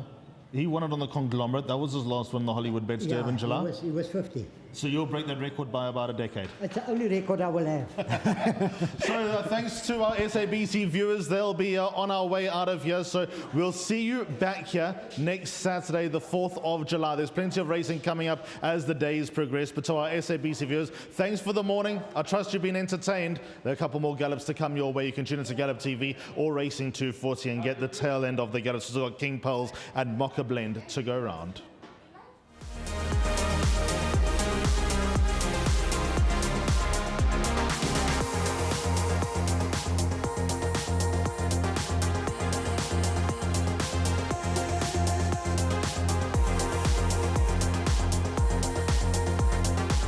So King Pearls is out on course. His gallop companion this morning is Dubai Dude. Nicholas Patel will be on King Pearls this morning. Obviously, Chad Schofield will make his way to ride at Africa's greatest horse race. There was an interesting post that was sent out that 11 years ago, the Hollywoodbets Durban July, and there's only one jockey who rode in that race who'll be riding this year. That's Chad Schofield. Crazy statistic, that. Yeah, what was it? 2015, I think. 2015, and he found, shame it wasn't the clearest of passages. They were all bunched up on the outside fence. And the very next year, I think Pierce Strader rode the conglomerate to go on and win now. From the worst of the draws, the conglomerate won in 2016. But then in 2015, just a year earlier, Chad Schofield, the only surviving jockey from the 2015 Hollywoodbets Durban July, who will be back. Of course, 2015, the great race was won by Power King under Stuart Randolph. Just two more gallops to go this morning. We also have a recording, I believe, of Curious Girl to send your way, but it won't be a gallop of Curious Girl. It will be her last run in the Lucky Fish Fillies Winter Stakes here on Sunday at Hollywoodbets Greyville when she ran second to Jazz Cafe. A few other gallops coming your way this morning. Tudor Rose, who will be running in the Amusenet Golden Slipper. Red Spice will be running in the Amoda Golden Horseshoe. Peter and Albert Stain train that. Double Grand Slam, likely to be favourite in the Ridgemont Garden Province. Cat's Pajamas will be galloping as well, and then 8 on 18 is also listed to go around. Let's get up to Sheldon Peters as King Pearls gets ready to launch. Thanks very much, Alistair. And here we have King Pearls. This is from the Gareth Van Zyl stable, and currently 25 to 1 in the market, being nibbled from 33 to 1 down 25 to 1 recently. And King Pearls, Nicholas Patel will be taking him through his workout. Interesting, keep an eye on the companion, Dubai Dude. Now, over the years, we've gotten to know these companions that they work with. Over the years, you can often pick up a bit of value on the day, and this horse, Dubai Dude, will be running on Hollywoodbets Durban July Day. He will be taking his place in the first race. He has drawn out deep at Storgate number 12. Chad Schofield will be riding Dubai Dude for Gareth Van Zyl on the big race day, the 4th of July, and he was a short-haired winner last time out, and they often give you a good indication on their gallop. Yeah, they're on their way. King Pearls, Gareth Van Zyl, Nicholas Patel jumped from the 1600 with Dubai Dude. You'll see Dubai Dude head into the chest, goes 2 lengths clear, but the horse will be focusing on for the Hollywoodbets Durban July is number 17, King Pearls. And of course, international flavour, Chad Schofield will be joining 1 or 2 other elite riders in the saddle from abroad, and Chad Schofield will ride for Gareth van Zyl. King Pearls is the son of Duke of Marmalade out of the Galileo mare Grail Maiden, and we all know his CV second to none when it comes to the staying distances, and there they're now starting to stretch past the 800. There you can see King Pearls, the flashy chestnut. He's just strapped for all occasions here, and to make sure everything goes perfectly down to the T. Coming around the Doles and moving towards the final 550, Nicholas Patel has King Pearls on a beautiful rein, and of course this is for the Lucky Vest 12cc. Nominee Mr. Ravi Padiachi, who's here this morning, Dave McLean, Gary Player Stud Farm, and Mr. Permanent. So look at this individual. Dayglow pink, royal blue hoop, striped sleeves, Dayglow pink cap, angles to the outside, and Nicholas Patel just a little niggle there inside the 150, and King Pearls is coming through with flying colours, and of course he won the Gold Cup, the Gold Vase. He's been there, done it over the staying trips. Will it be his time to shine in the Hollywoodbets Durban July over 2,200 metres? And he comes over a second to Okavango and a fourth behind Zeitz. No stamina doubts. 48.30, 800 to finish, and the 400 to finish, 24 seconds. So just repeating, the 800 to finish, 48.30, and the 400 to finish in 24 seconds. He has a nice head-on shot of King Pearls, as is affectionately known, and Ravi Padiachi and the team, they'll be exceptionally excited for the big race day. They'll be dressed to the nines, and they'll be looking to lock and load into the winner's enclosure, if not into the top four, and they'll be over the moon. Now we're going to have a look at Curious Girl. And I believe on the sheet we got not galloping, but we will get confirmation. We do have her last race. So we will be looking at her last race. This is not a gallop. So that's the news that's just come to hand. Curious Girl. And that was when touched off by Jazz Cafe last time out. So that's just come to hand. As we know, she is not galloping this morning. So it's just come to hand that they have got a rerun. So thanks very much to Mikhail. He's just given us the heads up that there will be a rerun of Curious Girl when going down by the narrowest of margins. And that is number 20, reserved 2. And this races for the Hollywood Racing, nominee Mr. Anthony Del Pesh, Owen and Devon Heffer and the team. The Hollywood team will come to life. Yeah, you'll see out in front, I believe that's Woman's World, just casting my mind back, and Curious Girls in about 5th position at the rail, and as they're about to swing for home, the winner is second to last. That's got the white blinkers, Jazz Cafe, but we're focusing on Curious Girl. Corners in 5th position on that occasion was ridden by Gavin Larena, and looked to time it to coming to the 300. You see Gavin Larena got after her early, and he tried to skip because she is the staying type, loves a longer straight, but nevertheless she tries to put it right, and you'll see on the right hand side Jazz Cafe explodes through late to tag her, but Curious Girl, the daughter of Futura out of the Ideal World mare Idaho, this is for the Mike and Matthew de Kock stable, went down to a photo finish there, and the judges went with Jazz Cafe, who got up in the last stride, and that is the last run of number 20, Curious Girl.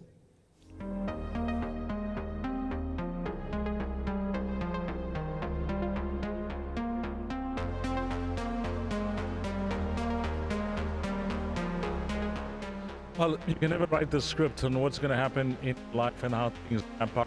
We know that Woodley had a horrific accident towards the end of last year, and then it's stop-start to these big horse trust that was earmarked for the Hollywoodbets Durban July. But all that has changed now, Sereno. Yes, these things, like you say, you can't script them, and just truly blessed and grateful, for the Lord for His blessing. And look. Now we're having a look at Mocha Blend, and Mocha Blend will be from the Frank Robinson stable. Tristan Godden will be riding, and Status is the stable companion that will be working with Mocha Blend this morning. So come big race day, Mocha Blend is number 13, and I believe Son of Raj is the stable companion. So it's not Status as is on the sheet. We're just being given it Son of Raj. So Son of Raj takes them along by 2, and those famous silks back in second. That is of Mocha Blend. Maritz Fontaine, PT TY Limited. Nominee is Mrs. Jessica Gell, and this is for the Frank Robinson stable. Last year's Grade 1 Betway Summer Cup winner went off at a whopping 100-1, and the big race rider was Tristan Godden, who has stuck with her since, and she angles to the outside, and she's a horse who's had an ideal prep coming into this race. She'll be picture perfect on race day, and she goes right on past the stable companion. Look at her stretch this morning. So if you like Mocha Blend, you're going to like her even more after this workout this morning. She's really throwing those legs out like pistons. She's moving majestically to the post, and there Tristan Godden now takes a hold, says you've done what you had to do this morning, and that was eye-catching from Mocha Blend. She is drawn out at 13, and looking at her price, 20-1. 800 to finish, 50.20, and the 400 to finish in 23.91. So 50.20, 800 to finish, and the 400 to finish, 23.91. Mocha Blend on the right-hand side, those yellow and black silks, comes gliding past Son of Raj and then puts that to bed, and then we focus in on Mocha Blend. Just look at that action. Look at those legs. She's putting her hooves in the right places. She's done everything asked of her, and she could be equal to the task. And what a day it'll be for Frank Robinson after winning the Grade 1 Betway Summer Cup. Imagine he chalks up the Hollywoodbets Durban July, making history, 10 million rand on offer, and if Mocha Blend has to come through, she'll pick up her next victory, and certainly a horse that you have to structure in. So just once again like to welcome and thank all of our fashionistas, including our 10 finalists for the Young Designer Awards, as well as 9 rising stars from the Durban Fashion Fair.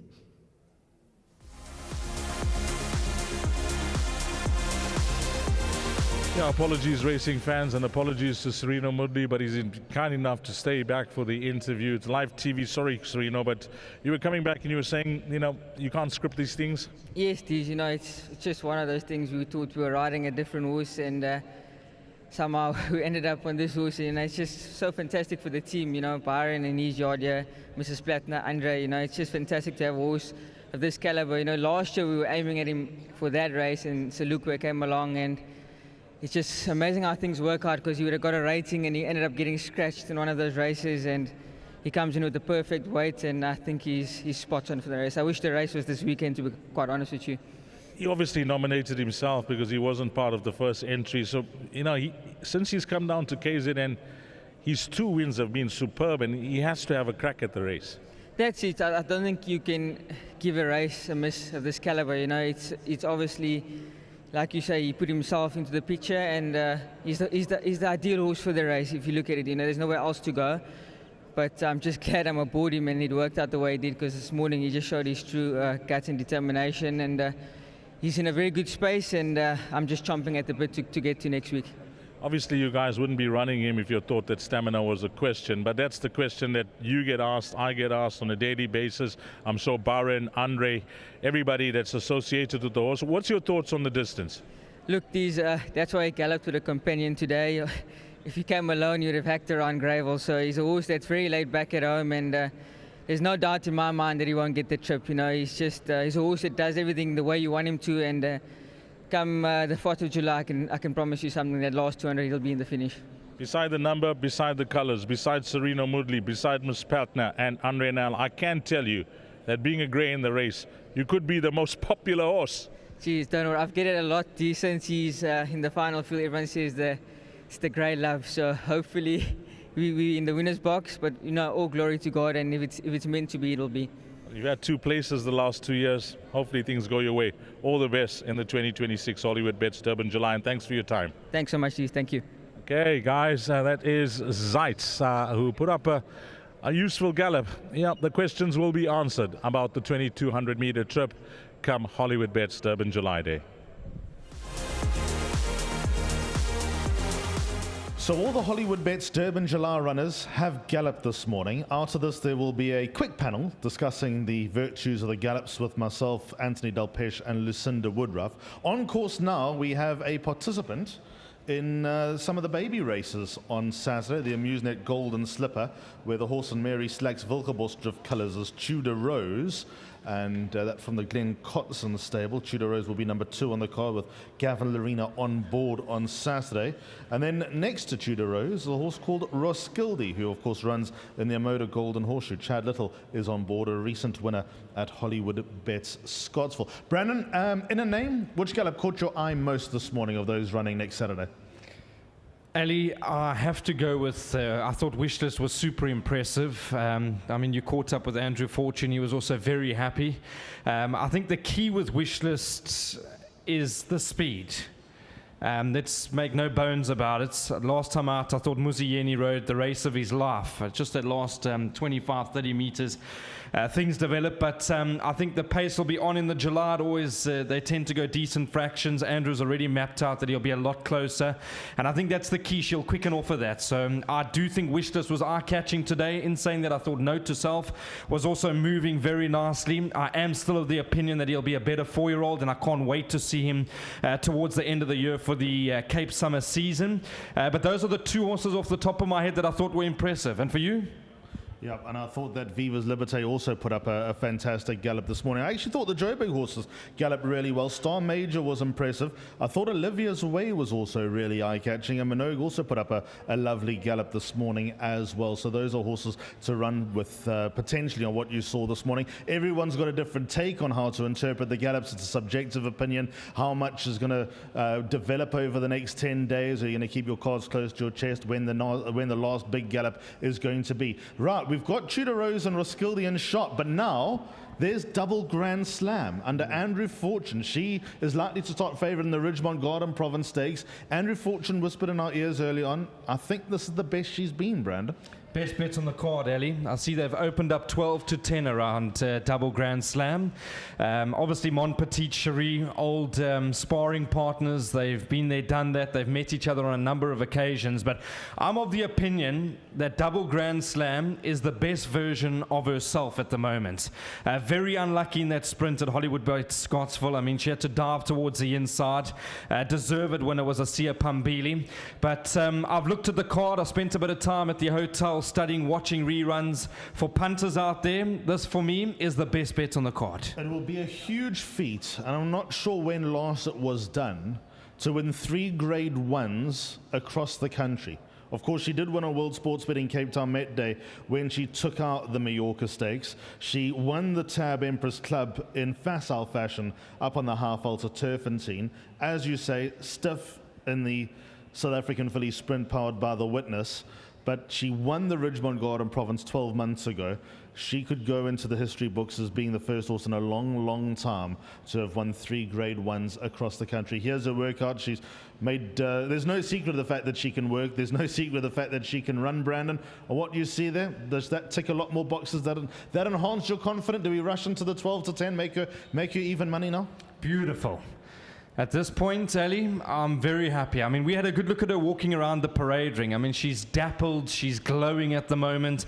She's got a week and a half to still get that last bit of preparation in. But Ellie, I've looked at the card closely, and I really believe that double Grand Slam's going to take a lot of beating.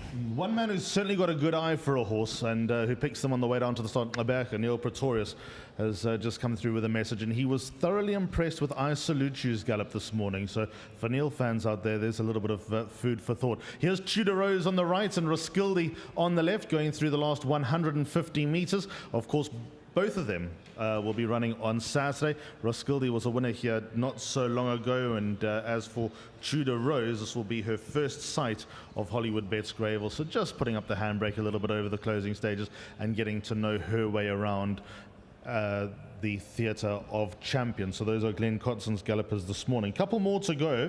We did see 8 on 18 parading. There he is. Yeah, he's in the parade ring. He's a lovely horse. He's a beautiful horse, this. He's obviously a lot better than what we've been seeing of late. I haven't spoken to Justin as the plan. I probably imagine the 1800 at the end of the month. Is that a probability? I'm sure it is if he's still at Durban. But there's 8 on 18. He's about to go around. Let's get to Warren Linferner. Thanks, Ali and Brandon. Thank you very much indeed. We've got Nicholas Patel here with me, and he's an integral part of the Gareth Van Zyl outfit and does a lot of riding work, does a lot of work for them, race riding. And King Pals and you are good friends. You ride a lot of work on the horse. and an important part of the team, Nicholas. How's this horse feeling? He's feeling so well, Warren. I actually haven't felt him like this. I mean, if you know, I've done all his prep last year throughout the Gold Cup, the Gold Vase, and to me, he just feels even better than ever. The riding instructions, Dees and I were just having a little joke off air with you, and you're going to have to give Chad Schofield some riding instructions. Look, if it were up to me, ride him like he's the best horse in the race. Doesn't matter where he is. We know he sees out the trip. He can come from anywhere. I think he's in with a big shout, so just ride him confident. Nicholas, all the best to you, and well done here. Good gallop. Thank you very much. Here we go. That's Nicholas Patel, as I said, firmly part of the team, and just a likeable young man is Nicholas Patel. Okay, so we're just waiting for 8 on 18 to lift off. Thanks very much to Nicholas Patel. He was on King Pals. Ali, here he is. Obviously a lot better than what we're seeing of late. We'll see how this goes through his gallop over here, and we'll try and get word from Justin as to what the plan is with 8 on 18. But they say horses lose their form, but they don't lose their ability. And I think that's appropriate here. He was the harp horse this time last year. He is the reigning Equus Horse of the Year, as well as 8 on 18 for that unbelievable streak that he went on as a 3-year-old. Biliary struck, so his Cape Summer season was totally compromised. And I just think that this season, this 4-year-old campaign has just been back to front through no fault of anybody. Looking to get him back on track, finish the season with a bang. I think what you're going to see here is a long-term picture, Brandon. What you're going to see this morning, there's no cup final, there's no sort of point for him to go around and really blow off the steam. If you consider the 1800 Champions Cup at the end of July will be his main target, certainly for the rest of the season, and then play the Cape Summer season as the cards fall into place in the coming months. So what you're going to see here is probably going to be best interpreted as a parade, as almost a formation lap in Formula One terms, with him building over the next month and getting into the swing of things. And also when you consider that there is the old wives' tale, and it's not necessarily gospel, it doesn't necessarily go according to plan year in, year out, because occasionally those that run in the Hollywoodbets Durban July can kick on and win the Champions Cup at the end of the month. But the fresh legs angle going into the Weight for Age on Gold Cup Day is always a legitimate argument, and he will be one of those horses with fresh legs. Richard Fourie is on board, 8 on 18. He's galloping by himself. He's launched from the 1400, and he is stretching out nicely, but definitely just keeping a little bit in reserve as the next sort of 30 days or so build. He will not see him, sadly, on the 4th of July, but I'm sure we'll see him at the end of July. Yeah, I was happy with that, Ali. Be nice to get some feedback from Richard Fourie. If there's one man that knows a horse well, it's Richard. He's built a good partnership, of course, with 8 on 18. And you mentioned last year this time he was all the rage. He got nailed on the line by the Real Prince, and I thought Richard did everything right on that occasion. He tried to get first march, and the Real Prince came to grab him on the line. But you happy with that, Ali? I mean, you've been around. Candace would have taught you properly how to look at a horse. I mean, that was very good, wasn't it? Yeah, very nice, considering, like I said, it wouldn't be one to completely let the organs go with 8 on 18, just keep them together. And a good, solid, satisfactory gallop from 8 on 18 this morning, the son of Lancaster Bomber, who I'm sure has been earmarked to get off to stud and join the stallion ranks at some stage. When it will be, we don't know. But he will be very, very exciting just to continue that sad loss of Lancaster Bomber at an early stage of his career. He could very well replace. Just as far as some of the promotions around the place are concerned, I trust everyone's got their coffee and their pastries. We haven't got the pastries yet, but we'll send Cade in just a moment to go and do another lap for us. But all the famous posters around that contribute to the harp of the Hollywoodbets Durban July, what's gone around for many, many years. The pen picks of all the horses. You can collect your poster just outside the parade ring and various other locations around Hollywoodbets Greyville with all the pen picks of all the runners for the 2026 Hollywoodbets Durban July. Now for 10 million rand, and this is a landmark anniversary year, 130 runnings of the Hollywoodbets Durban July. Brandon, it'd be an absolute pleasure and privilege to be here along with all the crowds. Correct. A lot of international media, a lot of broadcast units that'll be out here to cover the event early. Of course, Nick Luck will be in town to come and join us from a broadcasting aspect. But I just quickly, before we go to Warren, I want to give this mention, the team that have put the Champions Garden together here at Hollywoodbets Greyville. beautiful. It's something you see quite often in the States. Imagine, I haven't been to any of the USA country tracks. I mean, if you go to Gulfstream and you go to all those bigger venues, Churchill Downs, I'm sure you'll see these Champions Garden quite often, Ali. Yeah, it is a lovely touch indeed. We'll talk a little bit more about that as the days go by. Here's Warren Linferner. Thanks, guys. Thank you very much. Frank Robinson with me, who's no stranger to achieving at the highest level and working with top horses. And Frankie, this filly, this beautiful, gorgeous, well-temperamented filly is no stranger to achieving at the highest level. Yeah, look, she looks like she's matured. I was very happy with the gallop. I mean, that was perfect. We've obviously aimed at this race, and we gave her the 14s to keep her nice and sharp. Gallop today that's the final sort of workout. Just go easy from now, but I couldn't ask for more. Steve and Jess, will they be here? Will they be here for the big day? I'm sure they will, yeah. I know Stephen told me I think he's here Monday, Tuesday, but I'm sure they'll be here for the main day. Lovely. She's a gorgeous filly, and lovely that you've got Tristan aboard, and yeah, all the best going in, Frank. She really does look the part. Yeah, thanks a lot. Yeah, Tristan does all the work on her at home. Obviously won the Summer Cup on her. Now he gets on well with her, and we're on track. She's done everything we wanted her to do. I haven't seen him smile like that for a long time. Yeah, and he's been riding a lot of nice horses, so it's a nice thing coming from him, you know. Absolutely. Frank, all the best to you. Thanks very much. There we go. That's Frank Robinson and Mocha Blend. That's what we're talking about. Mocha Blend. She's a beautiful filly. She's owned by Stephen Jess and Maritz Fontaine. And that work this morning, well, really one word, guys, describe that. Wow. Thanks very much, Warren. We're back with Ali. Of course, Cat's Pajamas just about to gallop. Ali, we must give a big mention about on the day itself. Don't forget there will be a pick 6 carryover.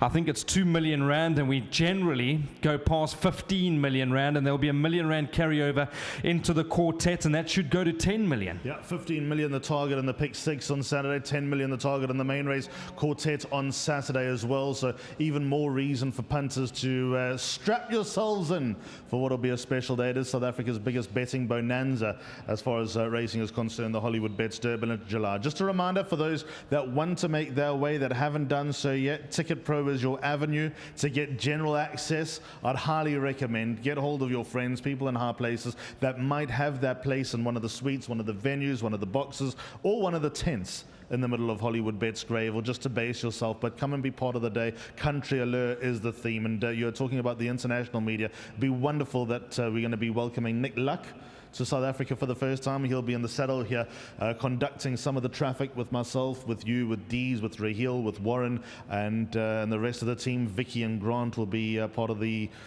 team as well, with MJ Baileyfelt. I think that's covered all the bases that will be working here at Hollywoodbets Durban July. We really want to give you a wall-to-wall racing experience and the best angle in the house for those that can't make their way to Hollywoodbets Greyville on the 4th of July. And if last year's anything to go by, and I hate the cliche, Brandon, it's always bigger and better, because that's what you strive to do. You take last year's successful points and work on them and try and place things that'll be even better year on year. And being with Hollywood, that's very much how they think, and also being bolder year on year.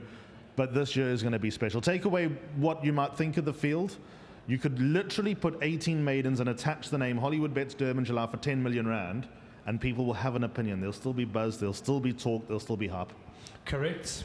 And there's a lot of, as you mentioned, a lot of international media houses where we're capturing their imagination as well, Ali. It's good to see that there's so many people that will be joining us. I mean, just alone, the Australians, they'll be out in town. I know there's Brittany will be out here. I'm hoping she'll be here. You've got Zach Lloyd. He'll be on himself. I mean, he'll be a sellout. It's just great to have them. He's the new rising sensation in the metropolitan tracks in Australia. So I think it's going to be all systems go. I mean, I'm just having a look at the infield tents and what's going into that. That's weeks and months of planning ahead of it. And we mustn't forget about the Hollywoodbets Punters Challenge. We know that Hollywood always go that extra mile to make it a little bit more special year in and year out. And I'm sure the prizes will be quite substantial. There'll be some promotion. put together for the Hollywoodbets Punters Challenge. Something special, something to entice. I think nearly 20,000 people played the Hollywoodbets Punters Challenge. It's also fantastic to have Nico Kritsiotis here at the Hollywoodbets Durban July Gallops, his first experience of the Gallops, which I think is a shocking statistic, and you haven't been able to wipe the smile off his face either. So great to have Nico come and join us here at the Gallops this morning. He's on his way for a bite of food. You'd never believe it. Impossible. Nico eat pastries.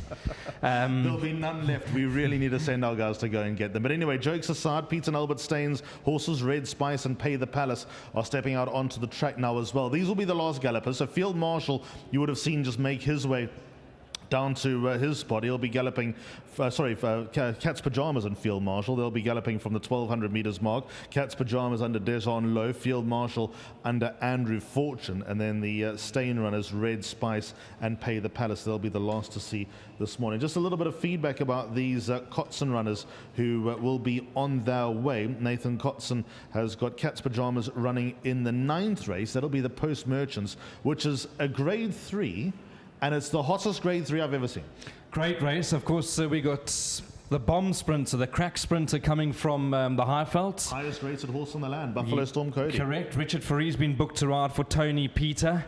He's got to be the horse that they all need to beat there. Of course, Jet Force dropping in trip. 1200 meters, Grant van Niekerk coming for one ride on the day, all the way from Mauritius. That's going to be a real good race, that Al. And Dave the King in a sprint. Goodness knows what's going to happen there. We're having a look at Field Marshal at the moment. Andrew Fortune is on board with Saddlecloth 7. So he runs in the Grade 3 Magical Zulu Kingdom, the consolation race for the Hollywoodbets Durban July. And Field Marshal's always had a habit of punching above his weight. He won the World Sports Betting Sledgehammer before champion season officially got underway, but in April, and he was 5th behind Zeitz in the Cup trial here in Hollywoodbets Gold Challenge race day. Andrew Fortune, of course, will ride him on the big day, and Field Marshal ran 2nd in the Summer Cup consolation at Turfentine at the end of November. Is that some sort of gauge that he's a consolation runner-up? Could he back up that? He's a good-looking son of Lancaster Bomber. He's earned over 800,000 Rand in stakes, Brandon, and he's got to be a live chance next Saturday in the first leg with the PA. Correct. I think we need to mention Sid Chevet. They've also put a lot into the sport, so lovely that they got a few runners on the day. That will be, of course, next Saturday, the first Saturday of July. So this is Andrew Fortune on Field Marshal as he goes past the last 250 meters, just going through his paces, having a good look-see. Been here, done that, got the t-shirt, but I agree with you, Ali, he's got to have some sort of a squeak. I've had a look in terms of the pick 6 if you were playing, Al, just for the early players, and I know that a lot can happen over the next week, but where would your banker be? It has to be Double Grand Slam, doesn't it? She's the first name that comes to mind. Double Grand Slam. Her gallop this morning, I think, will just set her up and get her on track and get her sort of going in the right direction for next Saturday. So she's the first name that comes to mind. I don't think it's possible to comprehend a banker in the Hollywoodbets Durban unless you're super strong on a horse and you've been following someone for a while. Alice B. Toklas in the Golden Slipper, she gives me shades of Mrs. Geriatrics. We'll talk about her 3-year-old campaign when we get there. We'll cross that bridge when we get there. But Alice B. Toklas was absolutely brilliant when winning here on Gold Challenge race day. She really caught the eye. There's nothing to her. She is diminutive. That's why she gives me sort of glimpses of Mrs. Geriatrics, who was the boom 2-year-old of her generation. While we're at it, here's the runner of the Post Merchants from Nathan Kotson's yard. This is Cat's Pajamas, winner of the Hawaii Stakes at Turfentine in early April, turning over some big weight for age names in the form of One Eye on Vegas. Main Defender was in that race as well. He's stretching out beautifully. He'll come in good shape. Great gallop. Just the draw, that's my only concern. Never easy to be drawn out that deep, especially over that trip here at Hollywoodbets Greyville. But I think Nathan and the team will be very happy with what they've just seen from Cat's Pajamas. And then the last gallopers this morning will be Pete and Albert Staines runners. That's Pay the Palace with Richard Ferree, and Richard's in the black cap because Keegan DeMello's in the standard colours on Red Spice. Warren Linferner is standing by with another interview. He's got Justin Snaith with him. Right, yeah, thanks very much, guys. Justin Snaith with us. and he holds a strong grip on the race. Let's go through them. I know you've had a busy morning and you still have a busy morning, but let's start off with regulations workout. Look, I thought it was very impressive. He was a little bit aggressive in the beginning, but then it went beautifully. He does have a breathing issue every now and again that I have to monitor. The good news is he sounded amazing, which is, if that all goes well, he's a big runner in this race, purely on the handicapping. 52 kilos and the 2 draws is so lucky for him. You know, a lot of us come here to Natal and we take on those races which are tough. The Greyville 1900 Cup Trial, they've all become pointers into the Hollywoodbets Durban July. And for those trainers that don't come and contest those races, don't complain when you're sitting in Joberg and your horse hasn't got in. It's very simple. You know, for a punter and a trainer, I want to see horses coming to the course, running well here on right-hand turn, getting to get used to Greyville, and I think it's a big advantage. Like we've seen the favourite Major Master come here, compete well, and he deserves to be favoured. He goes back to Joberg, but he's made the effort, and that for me is a big thing. Whereas regulation, we went into all those races. The first one was seriously unlucky, and then the second one, unfortunately, he had to chase from a wide draw, and as a jockey pulled back on him, he got a fright, and his whole breathing became irritated. So with a guy like Zach, I'm sure that he'll just be free-flowing, and now we're drawn well. It makes a huge difference. So just a horse that is going to be very interesting in this field. There's a lot of horses that aren't in this field, and certainly him coming in at that weight makes him a runner. Legal counsel, yes, he got that hefty weight, but he's a big, strong brute of a horse. He moves beautifully. Yeah, look, he's a horse that he'll go through a wall. He is, if ever a horse is going to carry 62, which, to be honest, is a very hard ask. It's especially when you're looking at the difference. I mean, to put in perspective how much weight counts in this race, to give you a guy like Anton Marcus redesigned the colours so that he could shave weight. Just to put in perspective, his breastplate was made out of like cotton. Every half kilo to the old guys in this race counts. So when you go up to 62, you're going against everything that's ever been about this race.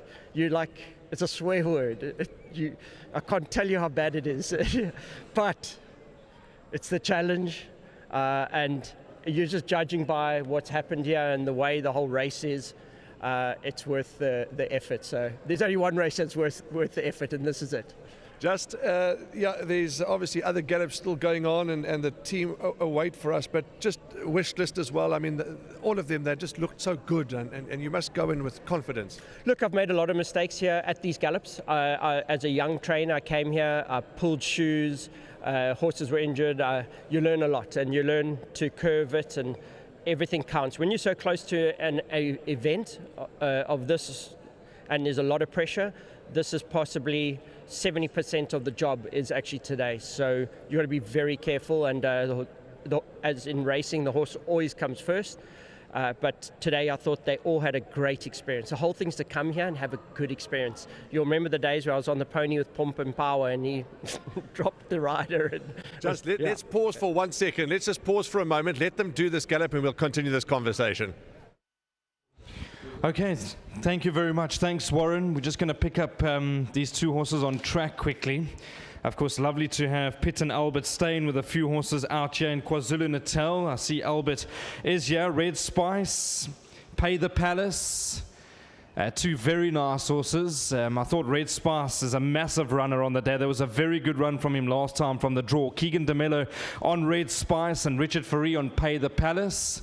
As they go up towards the last 100 meters, nearest to us is Red Spice with Keegan DeMello with the red cap, and on the far side is Pay the Palace. That's Richard Fourie with the black cap. All right, so impressive, very nice gallop from these two horses, and welcome to KwaZulu-Natal, Pitt and Albert Steyn. Of course, those silks of Makun-Kujela. Let's go back to Warren. Still got Justin Snaith with him. Back to you, Warren. Yolise was in love with your cap. Oh, they're nice. It's corduroy. Yeah. Yeah, the mark, let's go.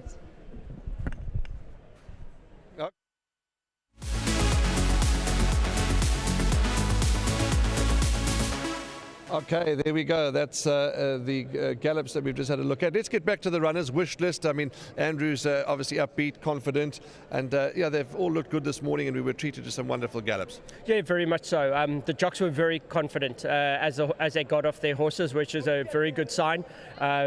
But it's going to be very common. So Wishless, good gallop. Native Ruler is in such a good space. But as you'll watch, he's just running with his head a little bit to the side. He did it in the race last time. I just want to make sure that there's nothing niggling, like maybe something in his mouth, like a sore tooth or something. It's unusual. But the horse himself is so well. And look, it's all spot on. Have we missed any of them? Native Ruler, yeah, they're very well. Last question before we hand over again. Last question is, we saw the big chap here this morning. He galloped 8 on 18. What were your thoughts there? Yeah. Look, it's one of those things. Every horse looked good here today until 8 and 18 came past. It was very simple. Maybe we shouldn't have galloped him today. He's that horse. Yeah, he's that horse. Justin, lovely chatting to you. I know you've got a lot of gallops still up at Summerveld. Thanks for your time, and all the best to you and all your patrons for the big one. Absolutely. To Hollywoodbets and everybody concerned that put on a show today, certainly it's just every year you arrive and it's just getting better and better. So to all the effort, I see how everyone's running around manic. There's a joint team now, and unbelievable to see the change. Lovely. Great, thank you. There we go, trainer Justin Snaith, and lovely to get all his feedback. He's got a lot of runners. It took us a bit of time, but he has got a lot of runners, has Justin, and well, 8 on 18, he just blushed and he smiled from ear to ear. So that tells a story on how well 8 on 18 is. But that's it from me here, and that's Justin Snaith. We thank him and thank all the trainers and jockeys for their contribution. It's been a wonderful morning, and we go back to the team.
Right, ladies and gentlemen, we are still here at the 2026 Gallops.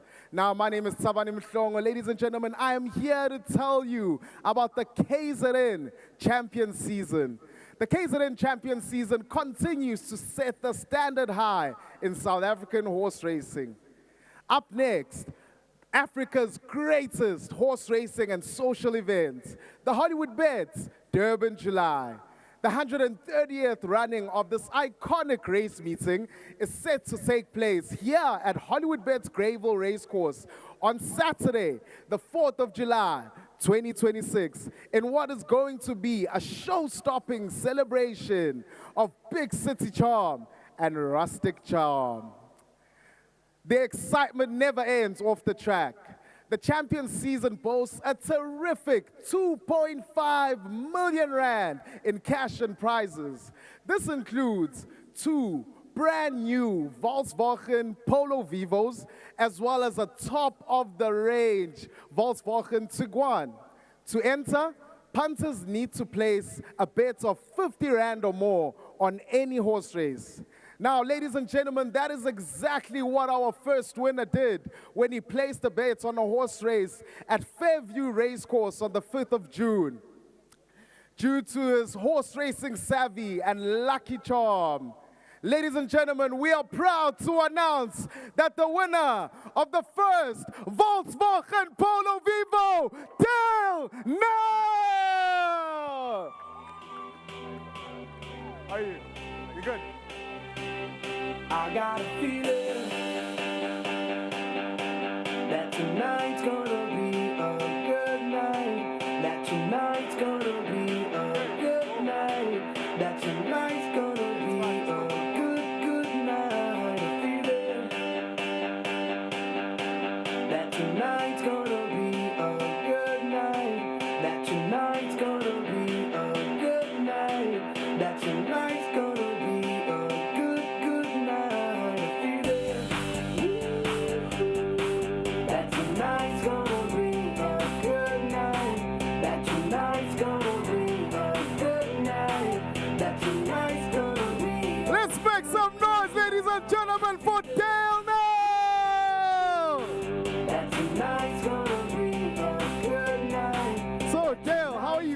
man. How does it feel? It's incredible. Thanks so much, man. So, did you think you might win? Did you have any suspicions?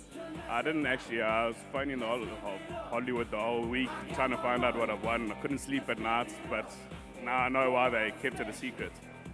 You placed your winning bet, I believe it was the Fairview race, hey, on the 5th of June. What did you place your bets on?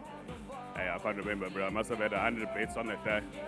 Lovely stuff, lovely stuff. Well, you have won yourself a brand new Polo Vivo. Check it out, man. Check it out.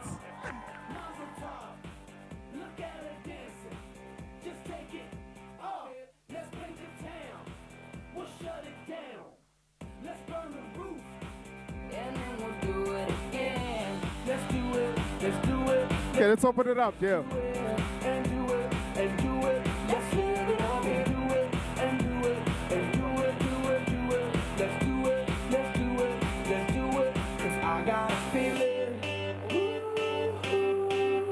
Tonight's gonna be a good night.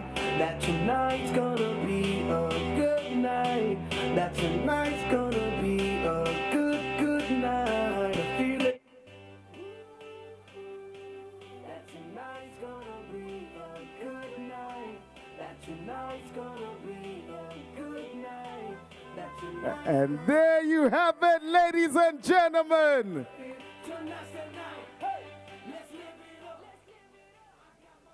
Now, ladies and gentlemen, this could be you. The Seasons of Champions competition is only ending on the 31st of July. Ladies and gentlemen, we still have the Hollywoodbets Durban July, as mentioned earlier, and we will be wrapping up the Season of Champions on the 26th of July with the Gold Cup. Now, ladies and gentlemen, remember, bet 50 Rand or more on any horse race, and you could be the next winner. We still have a brand new Polo Vivo as well as a brand new top of the range Volkswagen Tiguan.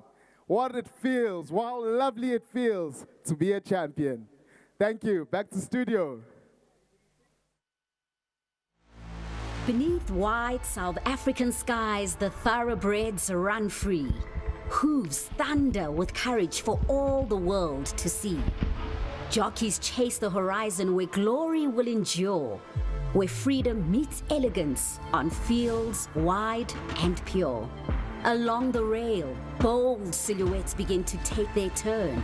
Suede, silk, and statement hats with fearless flair that burn. Not borrowed Western costume, but country reimagined sure, where style moves freely and glamour feels assured.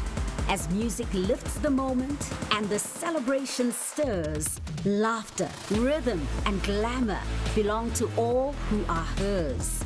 A rebel touch of country, refined yet wild for sure. So release your spirit at the Hollywoodbets Durban July in Country Allure.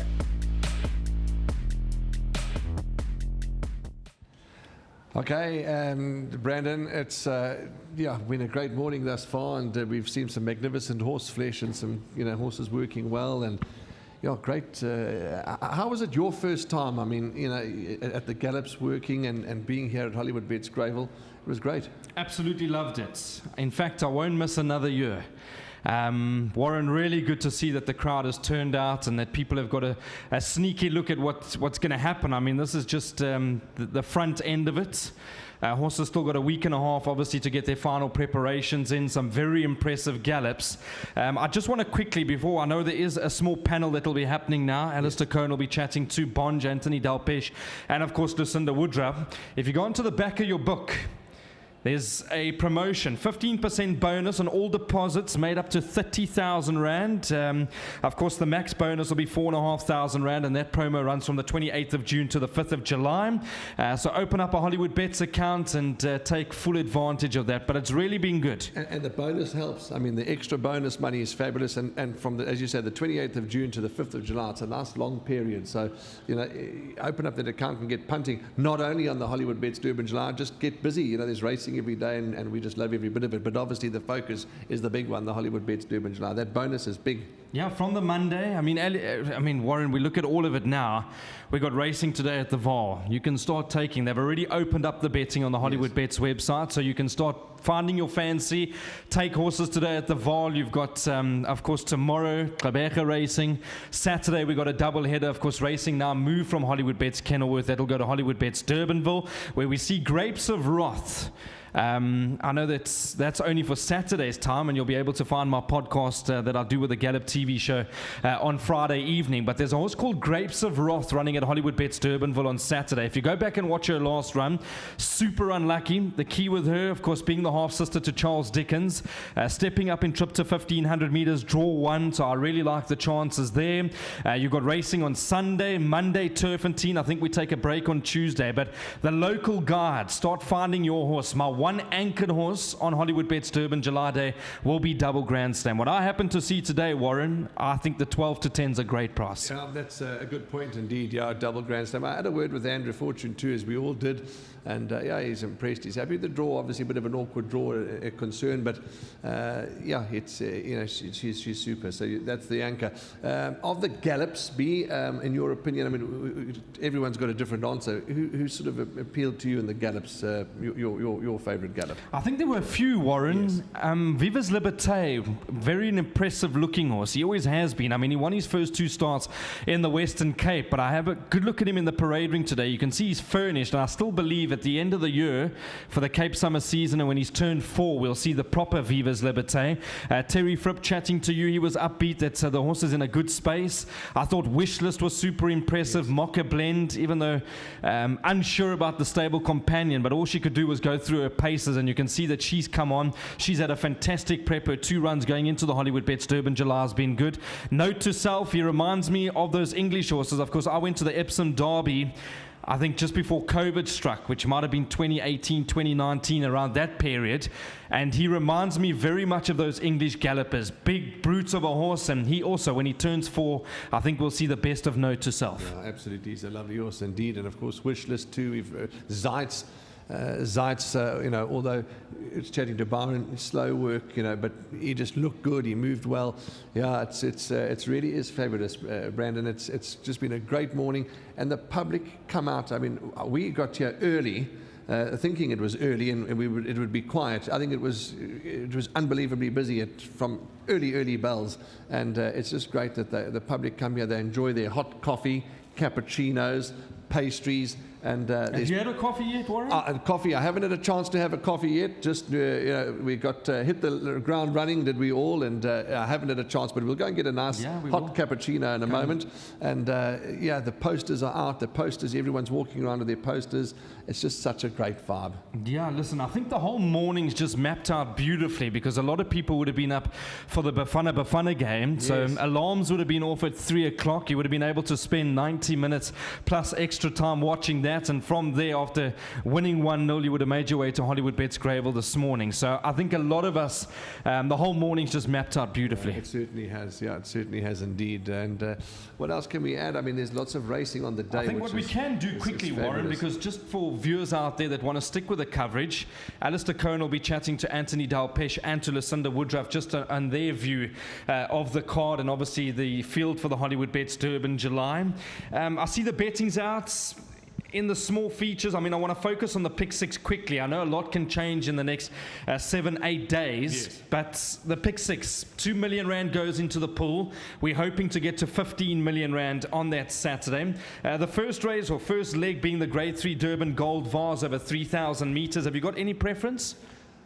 Yeah, I'm Curious Girl. I think is you know, Gate 1, lightweight, good form. She's got to have obviously a bright chance. My lurker in the race is a horse called Douglas Dragon. I forget his last run. Faded badly, raced wide. I know he's got an awkward draw gain, but another run for Vaughan Marshall. My lurker is Douglas Dragon. Yeah, I think don't leave out ahead of the facts. He's come really well. I think he's had the perfect preparation going into that race. The 5th race, we are going to go and link up with Alistair Cohen momentarily. Were you impressed with Alice beat Tockless last time? That was a taking win. Absolutely. Alice beat Tockless, the master of my fate filly. She's for me. Let's go to the 6th quickly. Race number 6 as we go through the form guide. Just waiting for that to populate on my end. I thought Vibe Check, probably the horse they need to beat from a good draw. A nice big individual. He's got that galloping action about him. So I think Vibe Check needs to go into the play. There's a few horses. Cousin Yorni, you told me, big runner. Yeah, Cousin Yorni's a big runner. Absolutely. You've got to put Cousin Yorni in. St. Harry I like too, but that's a hot race. Lovely to see Basil Thomas here come past the studio and greet us. Lovely to have Basil here as always. Basil Thomas, an integral part of the team. But we're out of time. But those are just a couple of horses that we've just mentioned that we can keep an eye on for the day. There's tons of panels, tons of shows, so the punters will get everybody's selections. But for now, from the main studio here in the parade ring, Alistair Cohen's waiting for the panel. So without any further ado, from Brandon and I, let's go over to you, Alistair Cohen.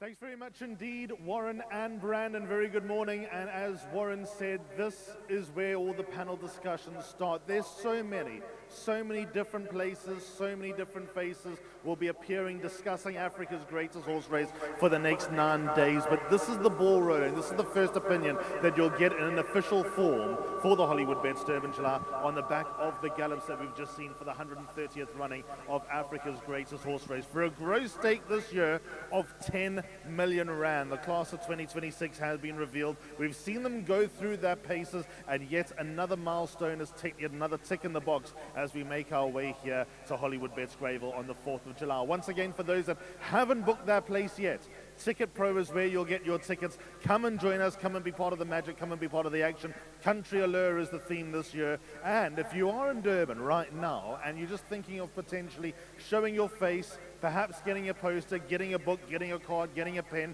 getting a pastry, getting a coffee, come and get it here from Hollywoodbets Greyville. Lovely to have so many people stay around after the gallops. I'm joined by Lucinda Woodruff, ambassador of Lucky Fish, one of the many trainers of Hollywood Racing and having an unbelievable season, and also the manager of Hollywood Racing, Anthony Delpeche, to talk about the gallops that we've just seen. We'll go through it 1 through to 20, talk about what we saw this morning, where the horses have a chance, and get the ball rolling like that. First things first, Lucinda, enjoy your morning. Lovely morning as always by Hollywoodbets. I thought the horses put up some wonderful gallops today. A couple of jockeys kept a bit in hand, didn't expose too much, but there were some standouts. Anthony, of all the gallops that you've ridden all the years of Hollywoodbets Durban July winners and Hollywoodbets Durban July losers, how important is the gallops? What is the way that you've gone around and learned from the gallops over the years? Are you one of those guys that's enjoyed a horse that shows a lot this morning, keeps a little bit in hand? Is it individual based? What do you look for the gallops? Well, I'd prefer a horse that doesn't show too much in the morning and obviously saves himself for the races. In the past, when I've galloped, I've saved it for the races, and I think this is obviously we need to show the horses here, and this is like their last piece of work. They're almost spot on for the race, so you don't really want to overdo it. All right, let's go through it 1 through to 20. We'll kick off with Issy Vivani for Hollywood Racing. Peter Muscat and Sean Veal team up. Draw 1 with 52 kilos. All of that sounds really promising, Ant. First of all, what do you think of draw 1 for Issy Vivani? Good thing or bad thing? Well, I think it's a good thing. He's a horse got a lot of speed, and I think if anything, he's going to be just behind this pace. So I'm very happy with the draw. And his gallop this morning, what did you think? I thought he galloped really, really well, and Sean really let him go a little bit at the end, and he stretched very well. And his only problem is his temperament. He has got a temperament problem, and on the day with the big crowd, that's my only concern.